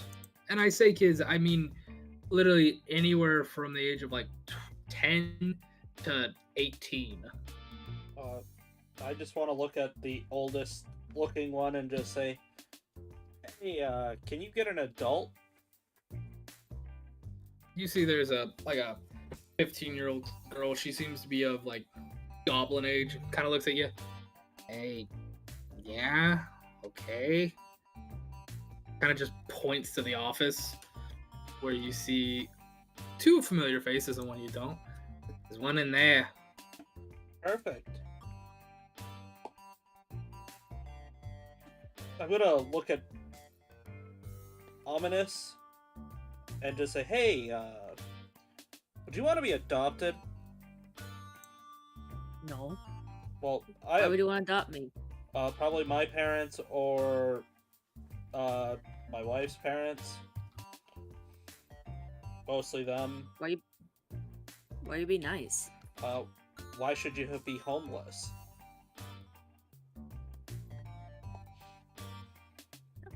Gets even he starts stuttering and gets even more confused. Like, do you not know why I'm here at all? You hear both Brad and Granny just speak in your head. I don't like this one. You can't trust him. Yeah, I agree. And you hear Ominous says that out loud. Great. I will let them know. And No, you're not adopting me. I'm not adopting you, no. It's the others that I mentioned. that could. Okay. Yeah. Anyway. No. Okay, well, I'm already sending them the message when we're done with the office, people. You're 12. You don't get to make those kinds of choices. You need to have a home. I'm 16. I didn't ask. Then ask, don't care, get ratioed. Being homeless is not an option. And I'm just gonna walk up to the office. Could be nice. No. Hey, wait a minute. Hey, Just hear, Ricky, maybe you should adopt one of these kids. well, I'd have to, talk to my wife and see what she says. And you see him like he's doing that sheepish, just like finger tut thing. Like you said an idea he likes, but he has to talk it over. I just nod along. Are we at the office? You're at the office door. I will say, Thunder. You just hear Brad go in your head. Stab him in the kidneys and run. No one will fault you. No. Those people would know. And there's only so much far I can run away. We're literally stuck on a whole ship. It is a gargantuan ship, but fair enough. Okay, you guys get to the door. What do you do? Hey, is there an adult in here that knows about the fish mushroom cult? As he says that, are we there? Yeah, Yes, you're in that room. You're in that room. He sees you two and Ripley. that's it. So Alice Alice. just says fish cult group, and then Isa's like, so you want us to go investigate these mushroom people? Ah, mushroom people. Wait a minute. I recognize you. Yeah. You were at the wedding. Yeah, you're the lady that walked up solemnly to the bride and groom and disappeared for some reason. Disappear? I was right there. Well, you just didn't go up to him, which was super weird. Well, I mean, you kind of dropped a bombshell on him, and I didn't want to add to that. Hey, what's the adoption process like? I'm gonna start shaking his head viciously behind her. Well, Ripley kind of looks up. Well, we don't have contact with the ship's child services, but it's not that hard. You just have to pass a background check. Oh, it's not. And I'm flattered. It's not for me. I'm gonna see if my parents or my in-laws will adopt this little one. It's a little feisty, and being homeless isn't a good look on them. They're getting a little too edgy. You see her kind of like fists. you see her look over and then look at I'm sorry, I'm forgetting your character's name. Ominous. Thunder, I'm so sorry. It's okay. Ominous for a second. Ominous and go. Oh, Ominous, it's you. You're wanting to be it now? No. He's forcing it on me, and I'm pretty sure those people just want a meal ticket now. Our parents. You see her get a very stern look on her face and look at you. Alice, are you just wanting a meal ticket? No, I've already told you that it's not for me. I figure that my parents, at least my poor mother, can leave me alone if they have another project, or the same for my in-laws. I'm not a project. So now a child's the project. Yeah. Would you not call this a project? You have 100 of them out there. That's a project. They need to be adopted. No. I would not call this a project. I would call this care of what the ship should be doing in the first place. Oh my goodness. You're the only orphanage in the entire sea that is unwilling to take anybody they can get to adopt. We're not an orphanage. I've gone far and above out of my way to help you adopt a kid, and you're looking at me like I'm the monster. That's insane. I did your job in 2 minutes, and it's not even my job. This isn't an orphanage. Well, what the hell is this place then? It is the Caesar Center. It is basically a homeless shelter for the homeless children, a place that parents can come bring their kids when they can't watch them like single parents when they go work their 12 to 16-hour shifts. And it's just a homeless shelter on top of that for people that can't make enough to actually afford a room anymore. So what, you're not actually homeless? I'll look over at Ominous. I said I wasn't homeless. I wasn't listening. You're about to extra not be homeless. I found you 2 families in under a minute. He looks at you like you're the most stupidest person in the world. This is all part of the private detective arsenal right now. He's just so stupefied by this right now. The classic irritate the shit out of people to reveal information about them. Just ask about Tommy. Yeah, what do you know about Tommy? You see her kind of like sit for a second and kind of scratch her thumb. Tommy. The human boy, stepson of a... Oh, Ricky. Oh, yes, Tommy. He was an interesting fellow.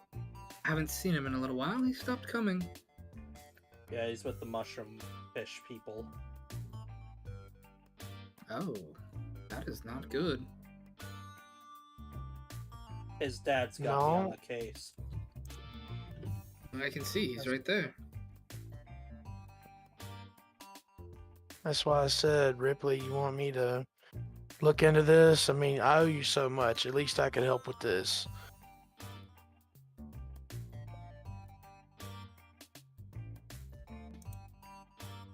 I would greatly appreciate if everybody could.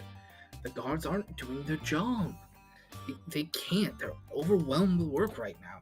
Everything going on, there's that social unrest that's causing more and more problems.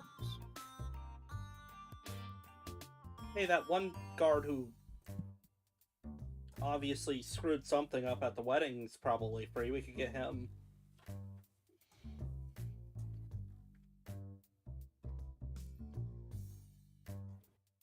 Well, I mean, did you catch his name?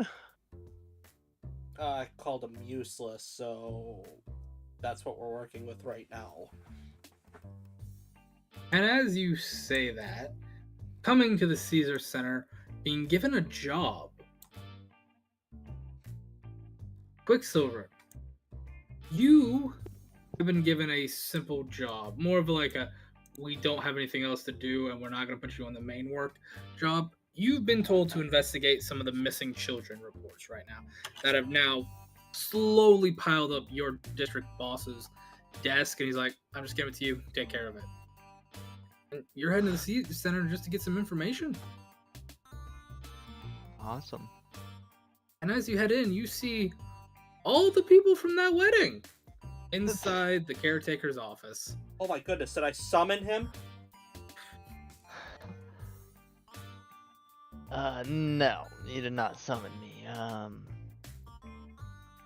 But it seems we all have something in common, maybe. I'm here to do a minor investigation.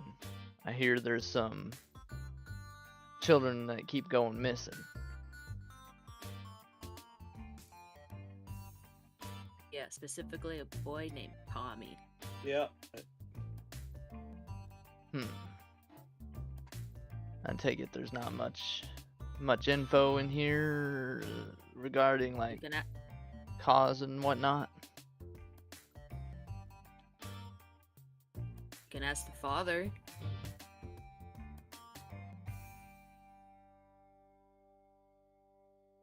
I guess would they have told me who to go talk to regarding the missing kid? They've told you to go just talk the head to of the Ripley. Yeah, Ripley. They told you talk to Ripley. She's your best bet on it. Ripley. Well, I'm here to look for Ripley. That would be me. I guess do you have any info on this missing kid?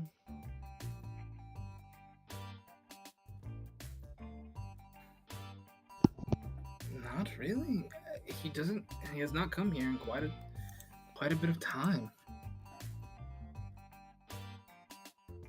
It's probably been a good, I'd say, 2 weeks since he's come to our facility.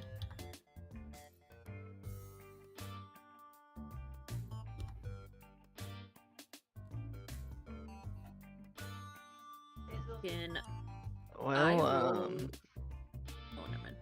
no, sorry, go ahead. No, I was gonna see if Ominous can roll what is equivalent to a history check to see if Tommy had like a group of friends here that he would be with or a clique at all. Let me think. Trying to think what that would be. Like, just if you had people. I'll let you roll a society check So to think about it. Can I ask her whether he had like a shared room or not? Yeah, you can ask. What were the living situations for this Tommy, if I might ask? When he was here, he would bunk in one of the rooms we had. You must know we don't have much in the way of amenities. Most of our rooms are small, big enough for a couple of bunks, and that's really it. Would I be allowed to look at any personal items that he may still have here? Not fully sure if he still does. I don't mean to be rude when I say this, but he has not been here for some time, and if you leave stuff here, good chance somebody will just take it. Children here will just take things. Yep.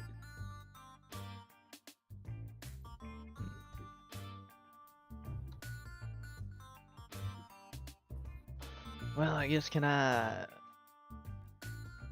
just speak to some of the other kids that he may have bunked with and see if they knew Tommy.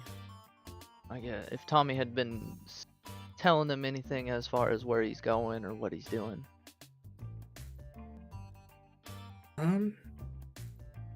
Yeah, so she sees she kind of grabs a file and starts reading over. There was one person that he hanged out with regularly, a Violet Abadale.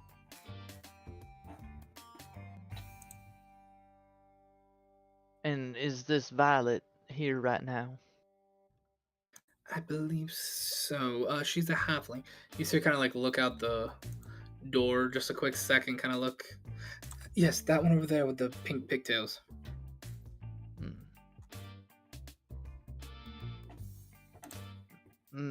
May we have a word with her? Yes. Go ahead and speak with her. I will warn you, Miss Violet can be rather apprehensive towards authorities and adults. So be careful. I'll do my best. And he'll go to speak with Violet. Alrighty. Anybody going with him? Yes. Okay. It depends. Does my 15 do anything before? For 15 what again? Deceive. If he hung out with anybody particular, or... Yeah, or had a certain group or hobby or something like that. Yeah.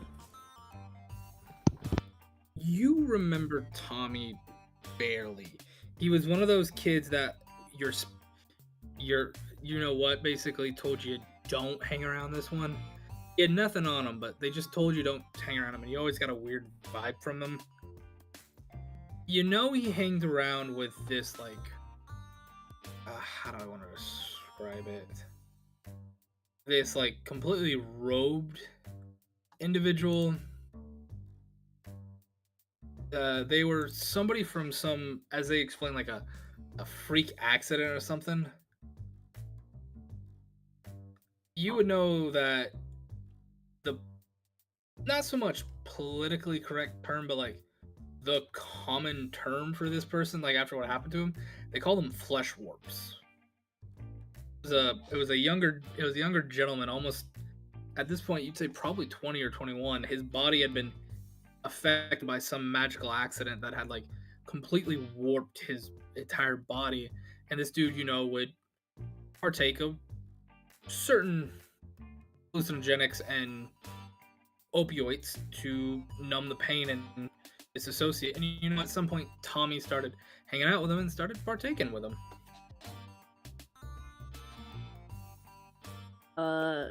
Ominous would tell. Oh, Trucker's not back, but yeah, he would tell Trucker's character that that's not a memory, and see if he wants to come with or come with him. That one. Oh, okay. But he's not here. No, he's not. He's not here. I think I am. But Chaos could also partake. Well, you left. You left to talk to the other child. True. Mm-hmm. Yeah, of course wouldn't want to go talk to the small child because one, big gator man, scary. Yeah. I mean, that's fair. Yeah, Chaos can come along. Or she's doing the smart thing. Don't crowd the child for one. Mm-hmm. Two, make sure the child isn't likely to see something that's gonna make her scream in horror. Which gonna be honest, a bone plate covered gator man will do. Oh, definitely. Well then, while we wait on old Truck to come on back, we will head to Quicksilver and Alice's little section as they go to talk to the girl. So how do we want to run this? How do you normally do it in the big leagues? I mean, with kids, there's no real, I guess, way to do it. You just gotta jump in both feet. Did you know that this orphanage is not very excited if you go and find parents for them? Quicksilver, you would know this is not an orphanage. This is like a community center for people on the ship that houses homeless children. I don't think most of these kids are wanting to be adopted. It's more or less a drop-off area for parents who both work. But one of them seems very rude. I mean, regardless, I don't think that these kids are trying to get adopted. I think they're just trying to have fun and be kids. No good deed.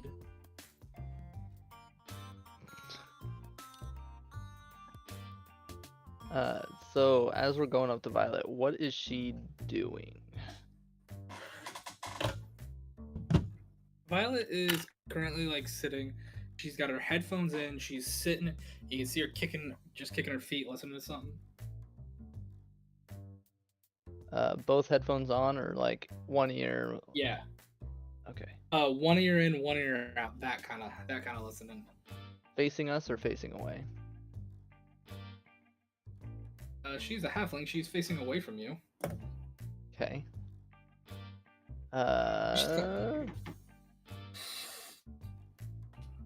I guess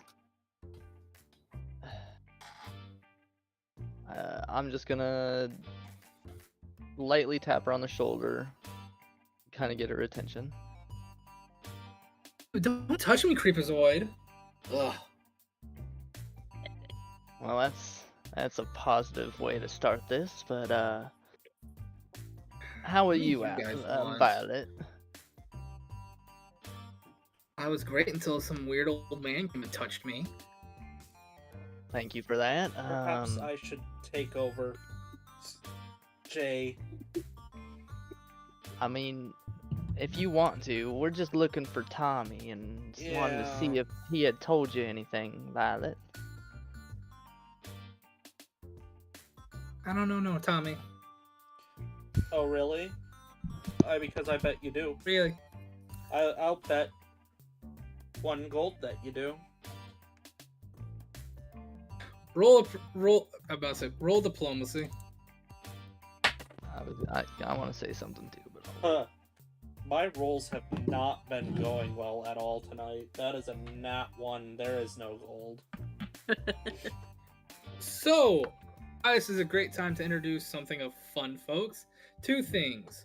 1, everyone in this game gets what's known as a hero point at the start of every game that you can use. 2, I will allow rerolls on 1s for hero points. I just get to bank the 1 for a later date. Oh, thanks. So, Mayor, I'll let you pick. Do you want to bank your 1 and reroll, or do you want to stick with it? Sticking with it. Sticking with it? Yep. What, now you're trying to bribe me with money? I have a half a mind to call the guards. That is a guard. Great, and a corrupt guard. Just what this ship needs. to be honest, Violet, I'm not with him. He may be looking for the same thing with her. One hell of a but we might be looking for the same thing here. So I got a touchy-feely guard and a lady that's trying to pay me.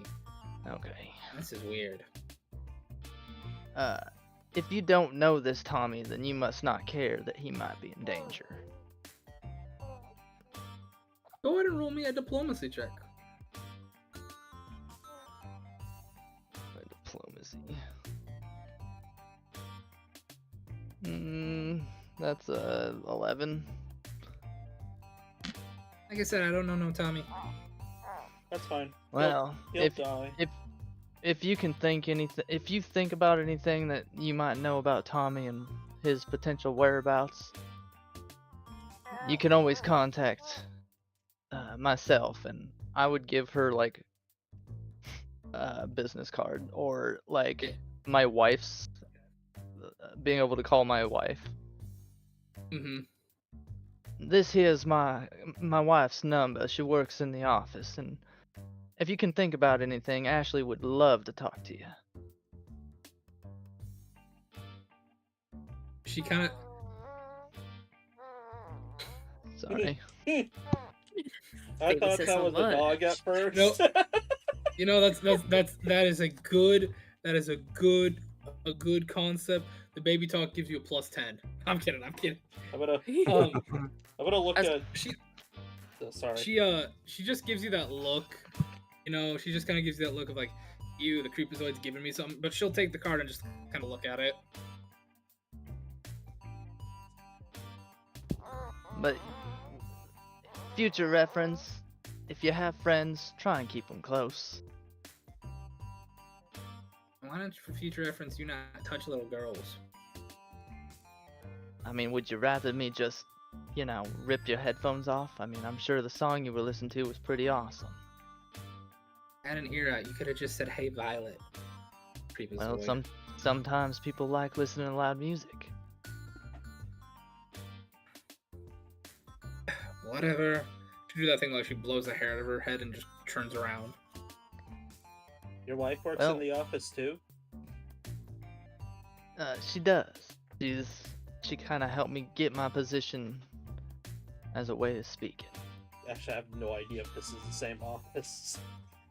Probably not. I mean, there's multiple offices. Let's put it this way. There is a lot of paperwork on this ship. There's a lot of offices. A lot of them are connected in one way or another, but it's just like, hey, you work for the government?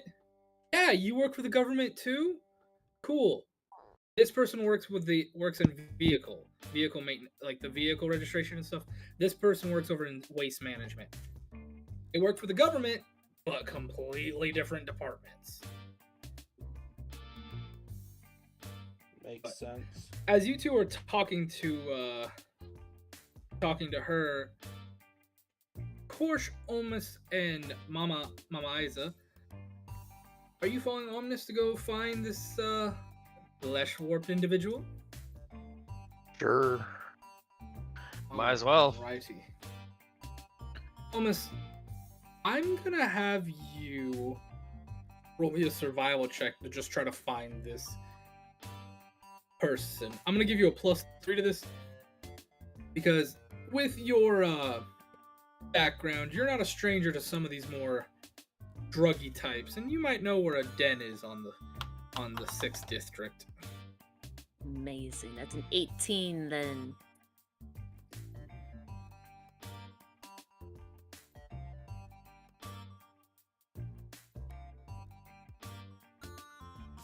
Alrighty, What's that? you know of one den not too far here that deals in basically a powerful narcotic known as Garsh. Is the best way to pronounce it? Garsh, Garcsh. Okay. It is like it is like if a high grade painkiller and a mild psychosedative are mixed. Your body goes almost like completely like relaxed numb, and you can see small or minor hallucinogenic, for lack of a better term. Nothing like you're tripping the rainbow, but more like, you know, if you move, like stuff will delay just enough it makes you feel like you're seeing stuff out of order.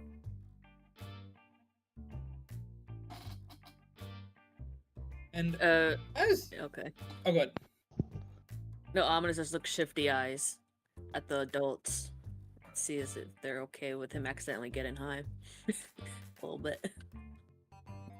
As you're making your way to the den, you do know that the den does have a bouncer of sorts. And you do know you hate this place, as there are a lot of spirits in there. Of a lot of ODs. I also have a question, Flame. I might have an answer. So I have a feat. It's called Eyes of the City. Yes. That too, so. Would I be able to use that to kind of? Do we have like a picture of Tommy? I'll say yeah. Ricky's got like an older one. Probably like him, like a couple years back, as like a bright-eyed, like, "Oh, I love you, stepdad," kind of kid, and you know, he's got like a big set of teeth and everything. I'd want to get a copy of that, and then in the general area, I would want to start there and just kind of try to see if I can be like, "Hey, have you seen this? Have you seen this boy guy? Have you seen this guy?" in the last week or so?" Yeah, but basically. Yeah, I'll let you do that, but let me go ahead and go ahead and work with everybody else. Hey, Mayor, did the song end? No, because I have it looping. Oh, thank you very much. Alrighty, but we're gonna jump to the other group. You guys get to the den. We're just gonna call it the den for now, because I don't actually have a good name for it. You see a human. This dude is a bit beefy and muscular. One eye is like sunken in, hollowed out almost. There is an eyeball in there, but it's like at this point, you know, can't be usable. You bet this guy just uses it more as like an intimidation factor of like, "Oh, you want to fight? Look at my bad eye." He's just kind of standing out the door, leaning, arms crossed, just looking as he sees a kid, a raccoon, and a giant gator man come over to the door. And just to reconfirm, is he the guy then? Or is it he's not messed up enough? He's not messing up enough. The guy you're thinking of is like full body messed up. Hold on. I'll explain him when you see him. But this gentleman is like just a bad eye kind of thing. You know this is just basically like the guy at the door kind of thing. He's just kind of like looking at y'all. Can you show us this guy? And he describes the description, like the really messed up body. You would describe a human whose rib cage has blown open and completely reversed itself. His neck and jaw have detached and broken into like 4 parts, almost like mandibulistic. His front teeth have grown into almost like beaver canines. His nose has become rolled out and hooked. His eyes have sunken in and flipped into more like, one is like an oval, the other one looks more like a hexagon. His hair is completely just fallen out, and he has like a weird quasi duck bill like mohawk that does open up and have teeth like a goose. He no longer has legs, but instead he has like multiple tentacles. He can just move around, and on the edge of each of these tentacles are like long barbed claws that like let him hook and pull himself things. Okay. Yeah, ominous. Very bluntly asked the guy, "Have you seen the messed up one with the mohawk and the tentacles?" You mean squids? Yeah. Is he here now? What are you, a cop? I'm a kid. That's what a cop would say. No, I heard on the street he might have something I'm looking for. Go ahead and roll a diplomacy check. That's a straight up to 0. Yeah. Ooh. Don't forget, you've got hero point. If you... Okay, it's 19. Could have been worse. Okay. You want to go with that? Yeah, I'm going 19. You want to use a hero Yeah. point? You want to use your 19? Don't want to use a hero point? No hero point. That's scary. You sound too eager. Okay. I'm just asking. You know, I'm just asking. He kind of just like eyes. He kind of just eyes you up and down. Then his eyes like go to Isa, and his eyes kind of like land on Korsh, look him up and down, kind of see the. Korsh, do you have the apparatus on your back right now? Yep. Never leave home without it. He kind of like looks him up and down.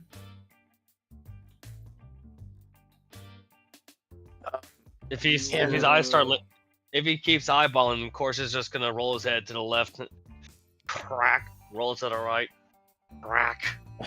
The guy Like deliberately grinding the plates against each other to create that kind of effect. The guy's looking at Korsh, and he'll kind of just say to Korsh, You buying or selling in this establishment?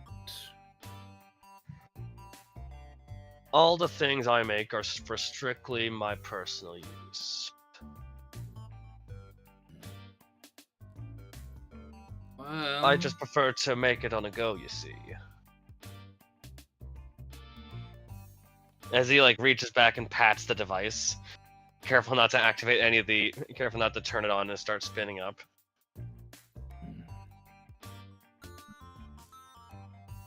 Like, for the record, this thing is like as big as an oil drum, and compared to Korsh's big back, it's like barely even.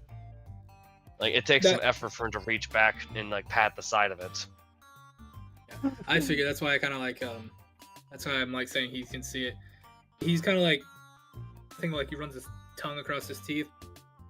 Well, if you want to make some coin, I'd recommend selling some of your wares. But yeah, squid's in there.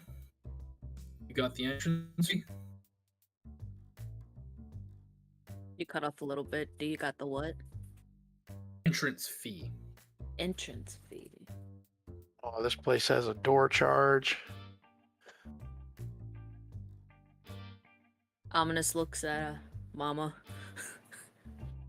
Being like, well. What? Mom, you work for a Mom, living? Can you pay?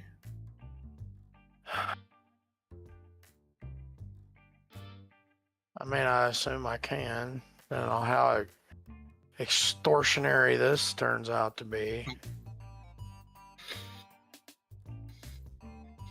Mm-hmm. How much is the fee? How much you got?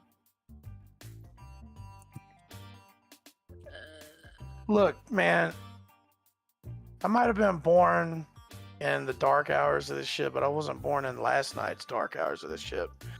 How much is the fee? Couple silver each. See, Ominous, you can't let people walk over you like that. I wasn't. I was just looking through my pouch. Sure. Is SP, is that silver? That's Yes. silver piece. Okay. Yep. And it's begrudgingly gives 1 silver. It's 2. I mean, you can give 1 and see what happens. Flame above game. How are you running currency conversion? 10, 10, 10, 10. Okay. Understood. I was wondering for a minute. I'll put a shoulder. I'll put like one of my little raccoon mitts on Ominous's knee and just like pat him off to the side. Don't you worry about this, Ominous. Mama Isaac's got this time. And I'll pull out a gold piece and reach it up for this guy to grab it. He'll take it. He'll do the bite trick. Heavy roller. You got that kind of cash to spend. I recommend talking to. You see him how they look around. He's just, don't talk to the dealer at the bar. He's got some good stuff for you. I'm not interested in any kind of drinkable, smokable, injectable.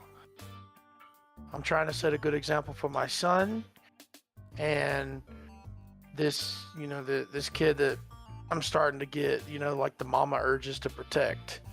He seems a little naive.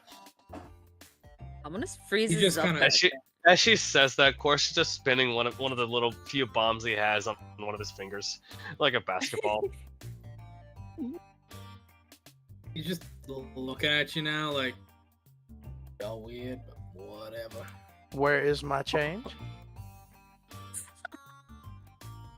He You just said a couple silver a piece. He opens the door and just for you to go on in. No. You misunderstand me. You said it was a couple silver apiece. There's 3 of us. I've given you a gold. I'm expecting my change. And I'm going to stick a little raccoon mitt out. Roll. I'll let you pick. Are you wanting diplomacy or intimidation with this? Because if Mama Eyes is trying to intimidate, of course she's going to crack his knuckles. Neither, because I know how to put on the charm doing playful tricks to win favor because I am so cute. So I'm basically going to do like a little performance of where's my change? And like I'm going to wiggle my little raccoon fingers and where's my change, sweetie? So does this give you a modifier of any kind? Yes, I get a +1 to circumstance bonuses when I'm trying to impress or perform to impress. Okay. What's your performance modifier? I'm gonna make this a private roll. Dope. Should I tell you that in private, or do you want me to tell you? No, you can tell me. Just tell me your modifier right now. +5, so it would be a +6 total. You kind of see him like just kind of look at you for a second. He gets that twinkle in his eye for a second, like, aww. Yeah, he'll put the change in your hand, like, all right. Don't even leave me with a tip. I see how it is. Thank you, sweetie. He just kind of like, yeah. So I'm removing a gold piece, and I am adding 4 silver pieces. Yep. And as you all walk in here, I need fortitude saves from all of you. Aww. It is just a d20. Not 20. Okay. That's fine. I have a pretty 23. good fortitude too. So. What'd you say? It would help if I roll on the table. 23. Yep. That is a 21. Oh, You all get expertise hit. fortitude, so for 28. You all get hit with the foul stench of like different drugs in the air and different smokes and stuff, but you're all able to like kind of just power through it and muster through it. Y'all definitely have a headache, though. I will give you that right now. You've definitely got a headache from this. But you get in there. This looks like it probably at one point was like some like hole-in-the-wall bar area that's been taken over by the druggies. There's a counter up there that's got graffiti and trash and all sorts of stuff over it. There's some humanoid behind the counter. He has like some sort of like old school gas mask on and wearing like a full leather tight outfit. Just kind of like just walking around behind there, moving bottles and other various things around. You see people sitting at ripped up, messed up, stained couches around.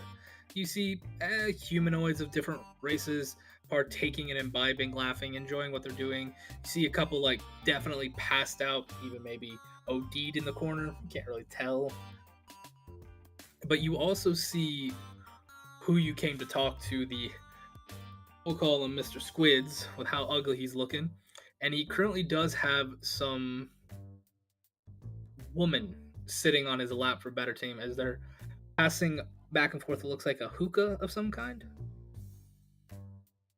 A bubble pipe. Yes, a bubble pipe. Is that what it's called? Well, no, I mean, that's the uninitiated phrase for it, but it is a hookah. Yeah, like a hookah. And when they're spewing out this like black smoke that has like looks like a galaxy of stars inside of it. Okay, that's actually kind of cool. Above game. Seeing stars in a whole different way. Look, I may have created a heavy drug rule in this game that has a lot of different things that do a lot of different things because I got really bored one night and made some fun stuff. Did you essentially create Obscura from 40K? I made a lot of things in this game, bud. If you basically made the equivalent of Obscura in this game, I'm gonna be very impressed, but also very scared with what else your twisted mind might have concocted. Anyways, what do you guys do? Korsh is going to eye the crowd to see if he can quietly ply his trade for some quick cash, just so we can, if not get immediate payout, maybe cash in a couple favors he can get later. Okay, what are you wanting to apply? Are you wanting to apply a drug, a remedy? Column A, column B. An AB pick me up and purge, or a fuck up fast. Okay. So crafting? Or what? I'll let you make a crafting check. What is your medicine check? Is my real question. Because I don't think you have any of the alchemical formulas for anti-plague, antitoxin, and addiction suppressant, do you? No, shit, I should have. Yeah, I'll change the formula. I'll need to change those out next time. But I have a 7 in medicine. Okay, I need you to make me. If you're making a drug, you're gonna roll a crafting check. If you're gonna make something to try to help with the effects of whatever people are on, you'll have to make me a medicine check. Okay? They're both the same modifier, so I'll let you pick one. Did we lose our frightened condition? yeah, I was that's about to it. say. Pretty sure. The frighten is gone. Sorry, I never told you, but frighten is gone. You can take that off. Yeah, I figured that was the case. That's why I turned it off after we were done. With the wedding thing, but I'm gonna go for the medicine one. Okay, and what is it? Plus 7, that's 22. Okay. You have made basically what is the equivalent of extra strength Tylenol. The good stuff. The good stuff. Like, I will once say it's done being cooked, he's just a side hatch pops open in his pack, and he just fishes out the small bottle.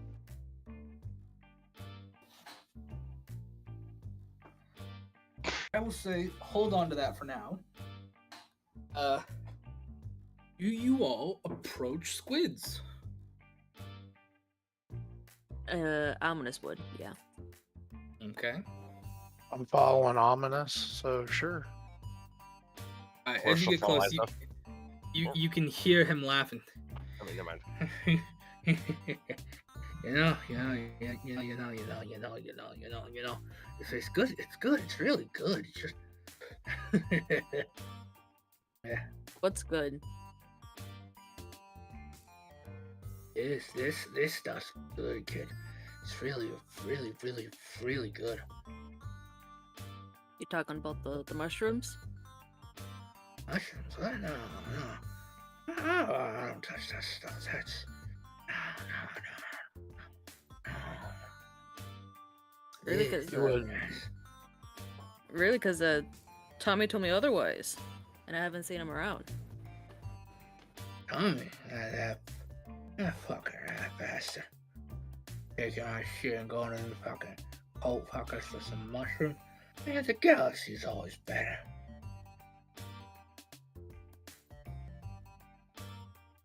Ominous looks at Mama. Is he like surrounded? Yeah, Yeah, just people on him. either side of him.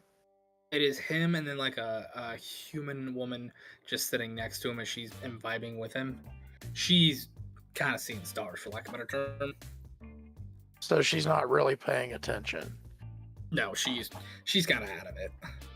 Cooked. Yeah, The correct term is so- cooked. Really quickly, above game because I stepped away. Thunder, we're following this lead to try to help us find the kid.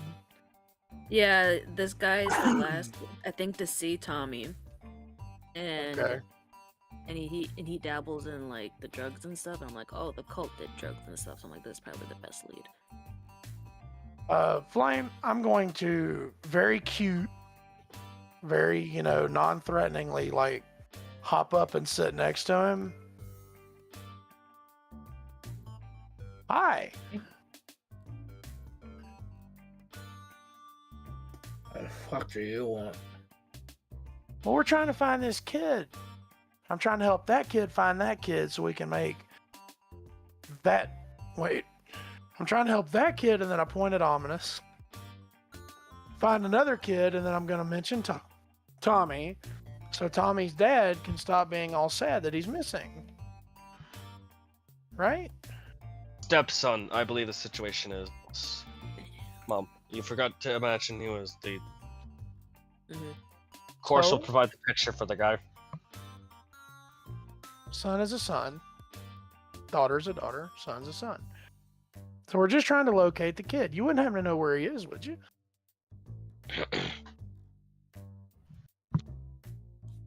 Are you trying the performance thing again? No, I'm just being very nice and trying to get him to talk. Go ahead and roll me a diplomacy check then. I have a +6 in this, and I'm trained.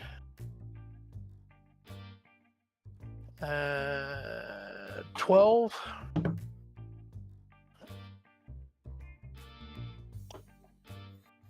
You watch him take a puff on the hookah, and Do it, I he's gonna dare like look you. right at you. He's gonna blow in your face if you don't do anything. I'm not going to stop him.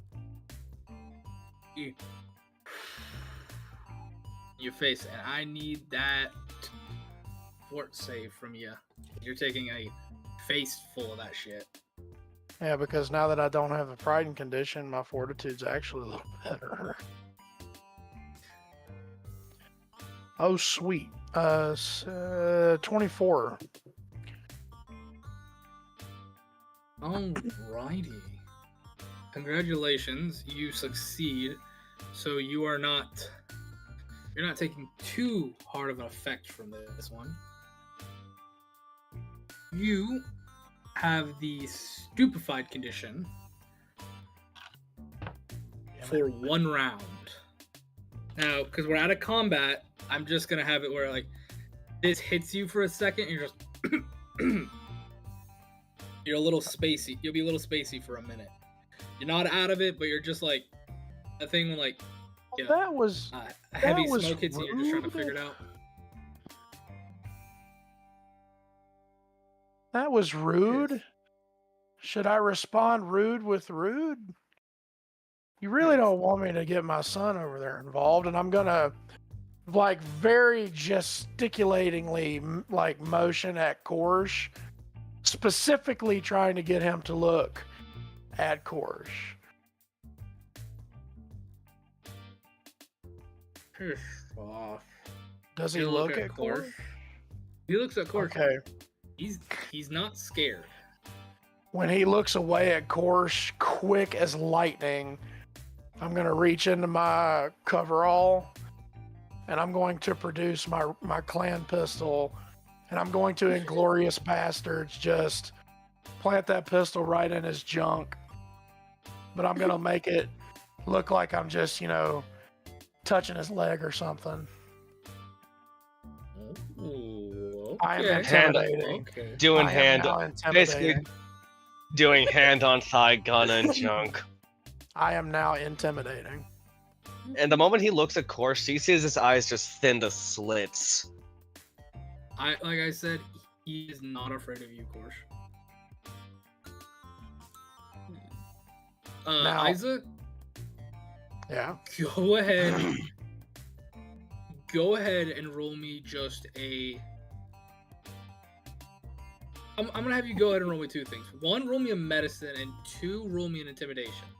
Depending on the Okay. medicine check, this will either give you a bonus or not a bonus to this. That's a 19 on the medicine check. Okay. You put your gun where you believe his balls are. Oh. So, what is your modifier to intimidation checks? +6. Do you have anything that would give you a bonus or anything to this? I imagine a gun pointed directly at his, dangly bits would give me something. Okay. Just the sheer nature of, oh god. I'll But have if you roll not- me a. I'll let you roll me a straight intimidation check then. Great With the gun. I'll be nice with the gun.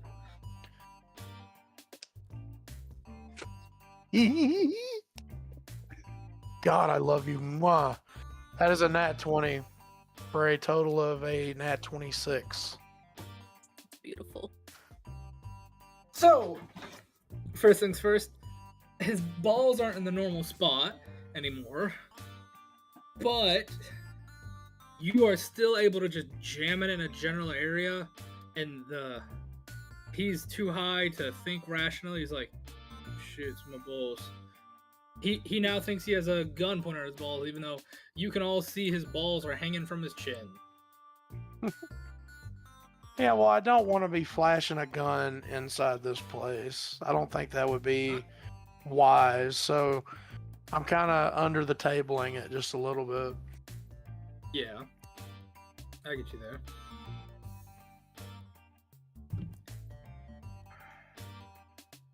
Fine.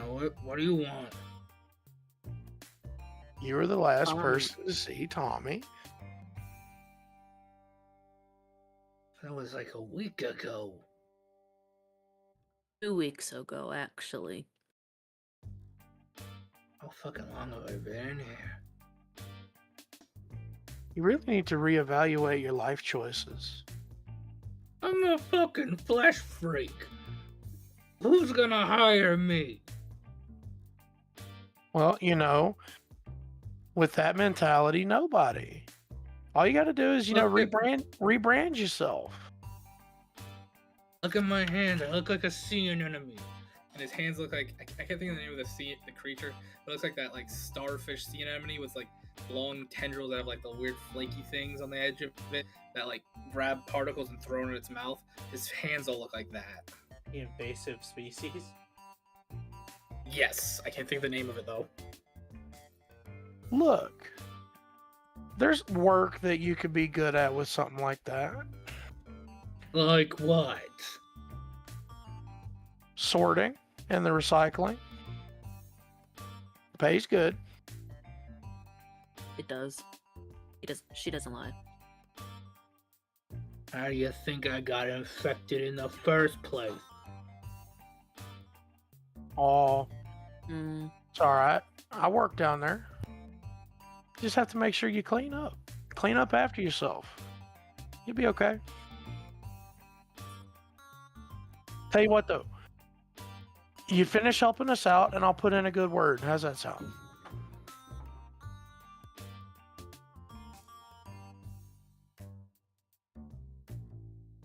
You just seem kind of look. Pass. I'm doing plenty well right now. Yeah, but see, like, your quality of like you just said, you don't know how long you've been in here. That can't be healthy for you, sweetie. What are you, At this my rate. mom or something? at I this try rate, to. your spirit's gonna be stuck here forever. What spirit? Ain't no thing is a spirit. Does he have a aunt or a mom, worldly, around him that's dead or something? There are so many spirits. So in many? here. Yeah. Like there's stuff around him, around the bartender, around every single thing. Just stuff walking around. You can tell a lot of things have died in here. Is there a specific spirit attached to him? You can't really tell Can't tell. just how much there is. You'll find out eventually.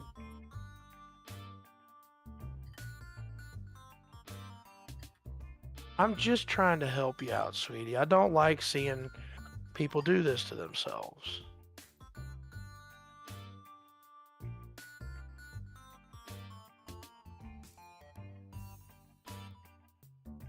Whatever.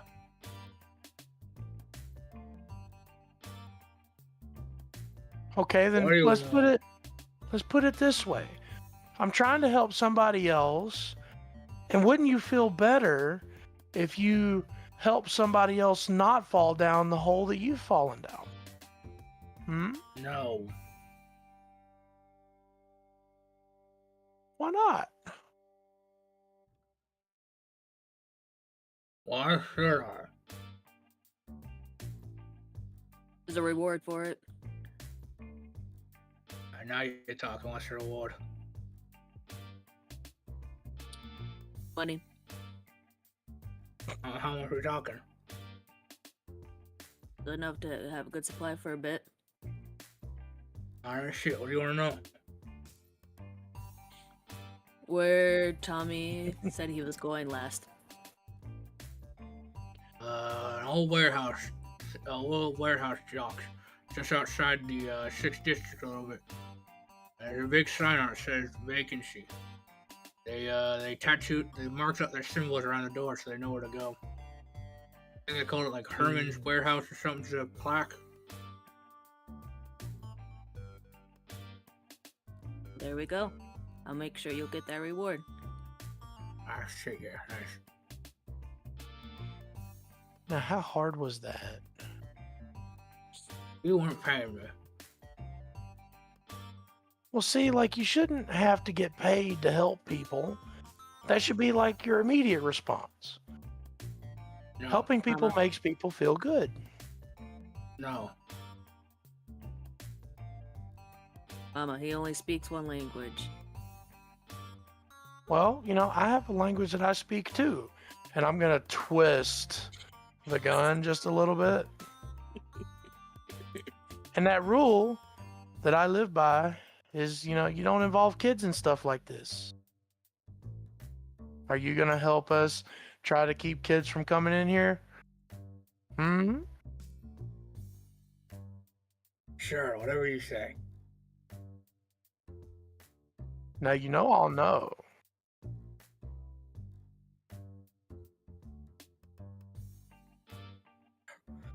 Roll another intimidation. And yes, if you're wondering, I am very much Leon the professionaling this guy. See that? It's 25, 19 plus 6. Alright. I'll throw the bouncing after that kid's in. There you go. See, that wasn't that hard. And I'll, very quickly, almost as quickly as I drew it, I'll, reholster my clan pistol. And then I'll, put 2 gold pieces down on the table. I'm sorry, but I felt like that was necessary. I don't like what you're probably going to use this for, but in addition to the reward if we find Tommy, here is 2 gold pieces. I'm sorry I threatened you like that. Oh my god. His flingy crown of thorns starfish hand will go over and just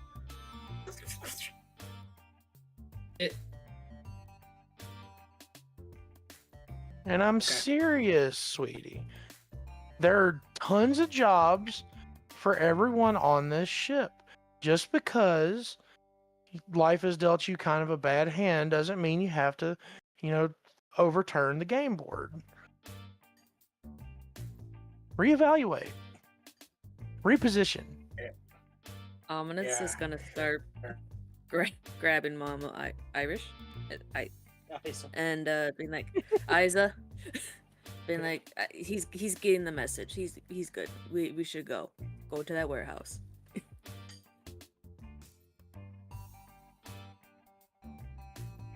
Just one more poor person I'm gonna have to check in on from time to time.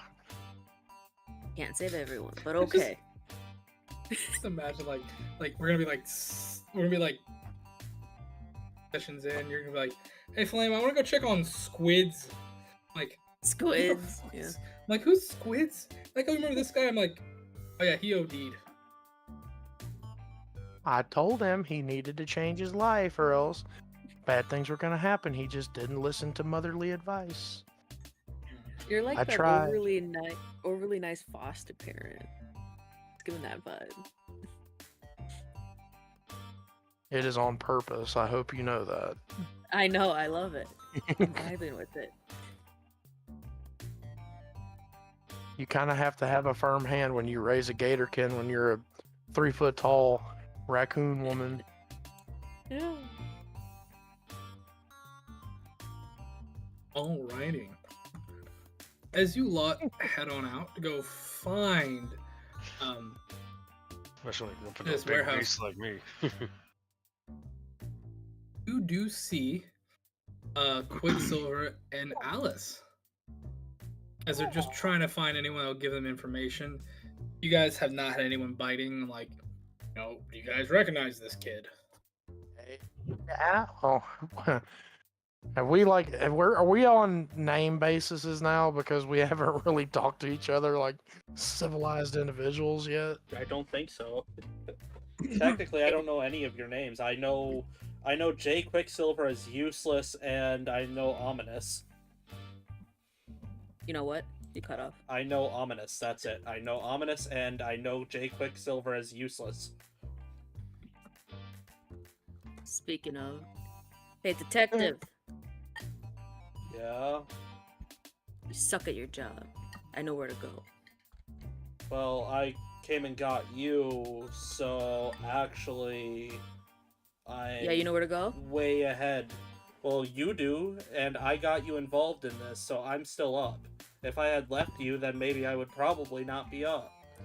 So, hey, both of you knock it off. Let's just find this kid. This is the ungrateful little bastard that I was telling you about. If you're so great, say where we're going. Porsche is just gonna nudge Isa real quick.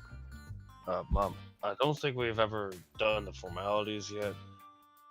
Because we have been working with these people for a minute. We haven't really done any of that yet. Yeah, that does seem kind of important. Where are my man? I'm so sorry, sweetie. After all those manners I taught into you, here I am forgetting my own lessons. We should all be at least, on name bases. Well, my name's Quicksilver. The name's Ominous Korsh. It's a very nice name. Quicksilver. And the grumpy one. Ominous gone. Oh no, not you, honey. I was talking to her. And then I point up at Alice. I've been perfectly fine the whole time. I'm just getting tired of this ingrate, this little street urchin. My name is Alice Jinx. Urchin. Has the temperament of one, though, Mr. Quicksilver. Teen angst. Oh, You were there once, I'm sure of it. You might even still be there. we could ask my parents about that when we run into them. Regardless, Look, it's nice to finally meet most of y'all. Look, it is very hard to socialize normally. I am a private detective, and this is just kind of how I've been able to get information out of people this whole time, is just irritating them to death. Okay, so real quick. Not exactly effective at. You sound more like an interrogator than an investigator. I've actually learned a lot about Mr. Gaunt by irritating the hell out of him. Doubt it. I thought detectives were supposed to be sociable. Yeah, it's, well, that's why I didn't make it to the guard. And I thought I was bad. You poor dear. Y- Anyway. you said you had information or kind of a lead on this young Tommy. We I would do. I think it would be in our best interest to get on this lead so that we can find him, because who knows if he's in danger or where he might be. And it's all thanks to Ominous here, and of course my own part. I'm Mama Isa, by the way. Nice to meet you, Mama Isa. Glad to have met all of you, especially you, and I point over at Ominous. He scowls even harder at Alice's feet. He is not having it. Look, Korsh is just gonna look over. Korsh is just gonna look over at Isa. You're gonna have a hard time with that one. Look, it is not my business, but I'm gonna ask anyway. Why are you always looking at our feet? What's it to Don't you? you Let's don't just you go think to the that's warehouse. kind of a personal question? If she wants to look at your feet, let her. It's a boy. It's a he. Well, if they want, regardless. Sorry. If they want to look at your feet, that's fine. Eye contact is hard for some people. Man, just tripping up IRL. Sorry, I'm trying to put my son to sleep, but he decided he likes to be awake. Everybody's been screwing up genders this entire time. I know. We Except literally me. gender flopped. Yeah. Hey, I'm still in the I've been green. able to stay on track. You and me are the only ones in the green. But yeah, Ominous just mumbles a little bit and let's just get to the warehouse. I haven't And he starts misgendered leading the anybody. way.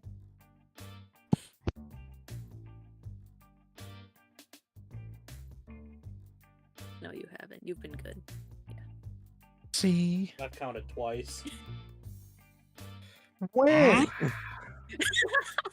Okay, are we stopping here, or are we just marching No, this around? Or are we gonna keep? I'm letting you guys get it out. I'm letting you guys get it out real quick. I got one thing I gotta do. We're following ominous, and we're just like, when did I misgender anybody? You misgendered me at the wedding. Did not. Remember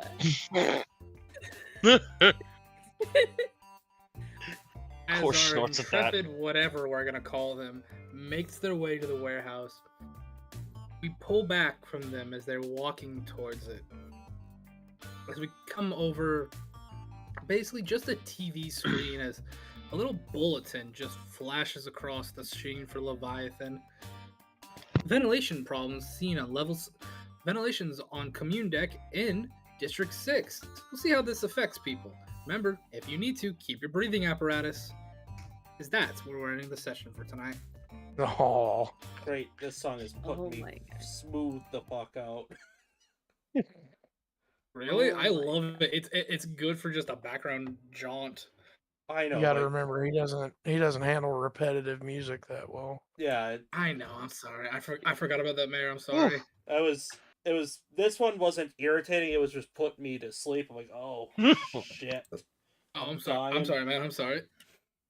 I have to praise. Do you want me I to- love everyone's character. Do you want me to find different background background walking music? I'm in there? indifferent completely about fine. mine, but we'll see if you It's been a can't turn long into day. something. That's all. Trust me. I feel you there, and I still got to work tonight. I'm just not happy.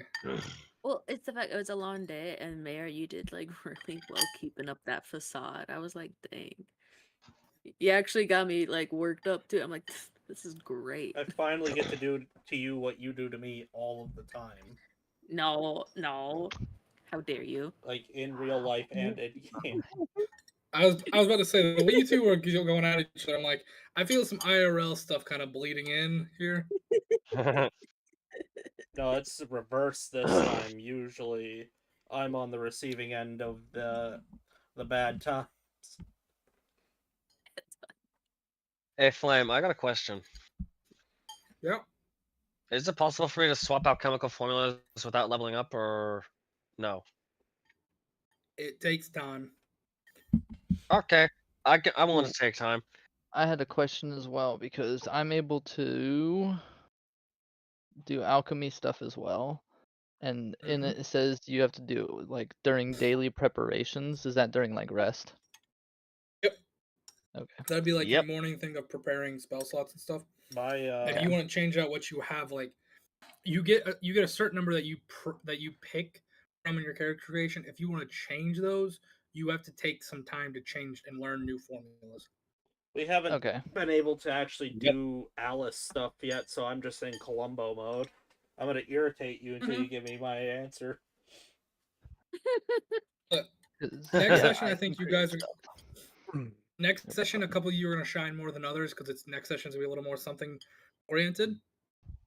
Like I said, I'm trying something a little bit different with Leviathan. It's a little bit of everything, and I hope we have some fun with it. Ooh, I wonder who's gonna shine. Well, you're the guy in the big chair, so you gotta lead us out here. All right. Now it's all First things on. first, I hope you all enjoyed tonight's session, folks. I really do. Dude, I loved it, So far, so good. and the fact that I can actually speak as Korsh, Yeah. and I don't have to run the brain damaged idiot. As fun as it was, it lost its appeal after like the third session. Yeah, I'm liking you being able to talk as Korsh a lot more. I was tempted to talk with you, but you're back in brain dead mode. But I was like, nah, it's no fun. But first things first, I have my question for tonight's session is going to be a simple one for y'all. Title suggestion and favorite holiday. Ooh. Chaos, we will start with you first.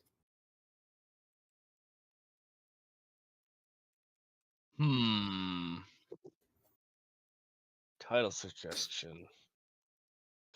Let's see. Ooh, you're waiving GM's right to name the first and last session. I'm not so much waiving GM's right. Right, I get final say on this one. Fair. These are just like recommendations. Yes, sir. I'm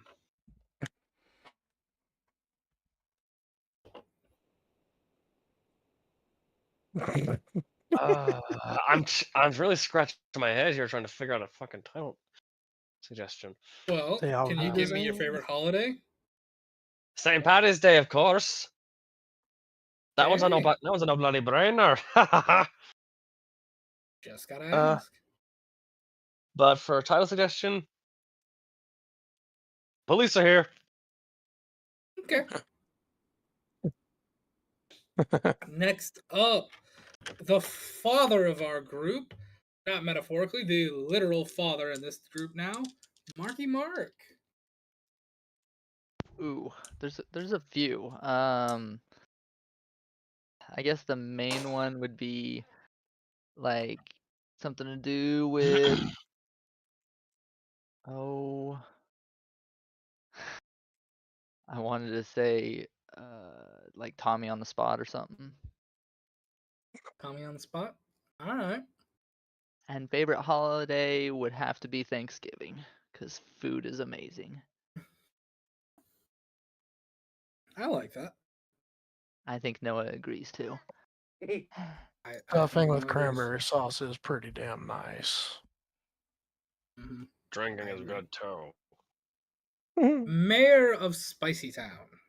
Yes. I would have. What do you got for me? My favorite holiday is the only holiday that matters, the birth of our nation, the 4th of July. And the title suggestion that I have, it's kind of a mix between either What's Wrong With You or No Adoption.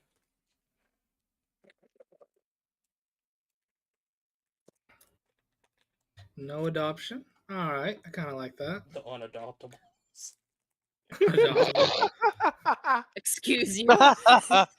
Hey, careful with that, because you might get that to be our group name. Get enough comments in the thing, they'll just start calling us the Undoptables. That's already Move out false. Unexpectables. Here's the Unadoptables. Hold on, I gotta poo-poo this already. Course is adopted by Isa. Yeah. All right. Next up, Smokey Bear or Thunder, as we call her. Yeah. What do you got? I got maybe two title suggestions, like For the Kids or Help the Homeless. And I really love Halloween because you can just let your inner I don't know, freak out, and it makes the really religious people shake in their boots, and I love that. So you sound just like my girlfriend with that explanation. Let the id loose. You sound just like my girlfriend with that one. All right. Last but certainly not least, the metaphorical father of us all, Space Trucker. Let's see. I like Problem Child as a potential title. Hey. Simply because the meme got thrown around a couple of times.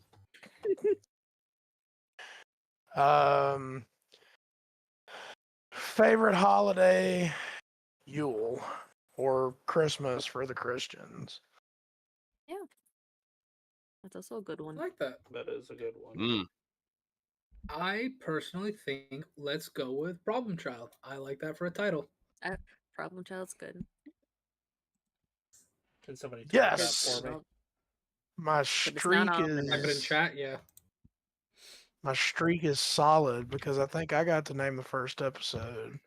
Yeah, you're doing good. No, I named it. Oh, you named it? Yeah. Damn. First step's last step. That's how it ended up being. I don't got a name on this one, so I'm not gonna bother with forcing a name right now. Yeah, if somebody could I get a type name that for in another the chat episode, I for might me so force that it. I can, you know, I put in problem child for you, bud. brilliant. Could have always done, you know, false adoption or something. That'd have been cool too. That's a different day. I have Eh, there might come some adoption jokes later on. Honey, we lost the kids. Oh, there! I lost the That's when a girls. specific character ends up dead. Well, are we, if Ominous dies, can he still see himself, or? I was meaning Korsh actually, but alright. Really? Cass, with your track record, you're gonna somehow end up grabbing the one cursed item in my game full of no cursed items. Oh hell no! I'm gonna make sure, dude. You think I'm gonna touch anything? Or you're gonna find some other interesting way for Korsh to die. We don't I'm have, going to Chaos be is in gonna the somehow middle make make- a poison he can't resist. we don't have some vengeful woman on scene anymore, so that's not as Yeah. likely as it sounds. Let's not jinx that either, please. Yeah, please, thank you. I can be vengeful. 'Cause I think Thunder, I've proven. please, Thunder, no. no. I think I've proven to the original Leviathan players that this time Isa doesn't have an issue with being violent. Mhm. It was repeatedly Yes, damn you are a violent. lot more pacifistic. And First Quicksilver time never had an around, issue. the first time around, Isa was very, I don't want to hurt people unless I have to, but then certain things happened. For being so anti-communist in real life, you play a lot of peace decks. A bunch of dirty peace stick hippies. Rude. Are we gonna be He off said air it. soon? Just because I'm That's- anti-communist doesn't mean I can't embrace the non-confrontational side of myself. Shots fired. Mario! Annie. Did you hear that? Any hoodles and badoodles. Gunner, I said shoot across her. No, it's not up it. Do you want me to hit the, you want me to hit the credits finally? Yeah, hit the credits. Alright, let me make sure that I actually... Oh, crap, I have to guess which one it is now. And now my mouse won't work. My mouse is literally not working. Oh well, Well, the stream will everybody- go on forever. Everybody likes me for being the peaceful one. You guys are talking during the credits. It's great. Oh,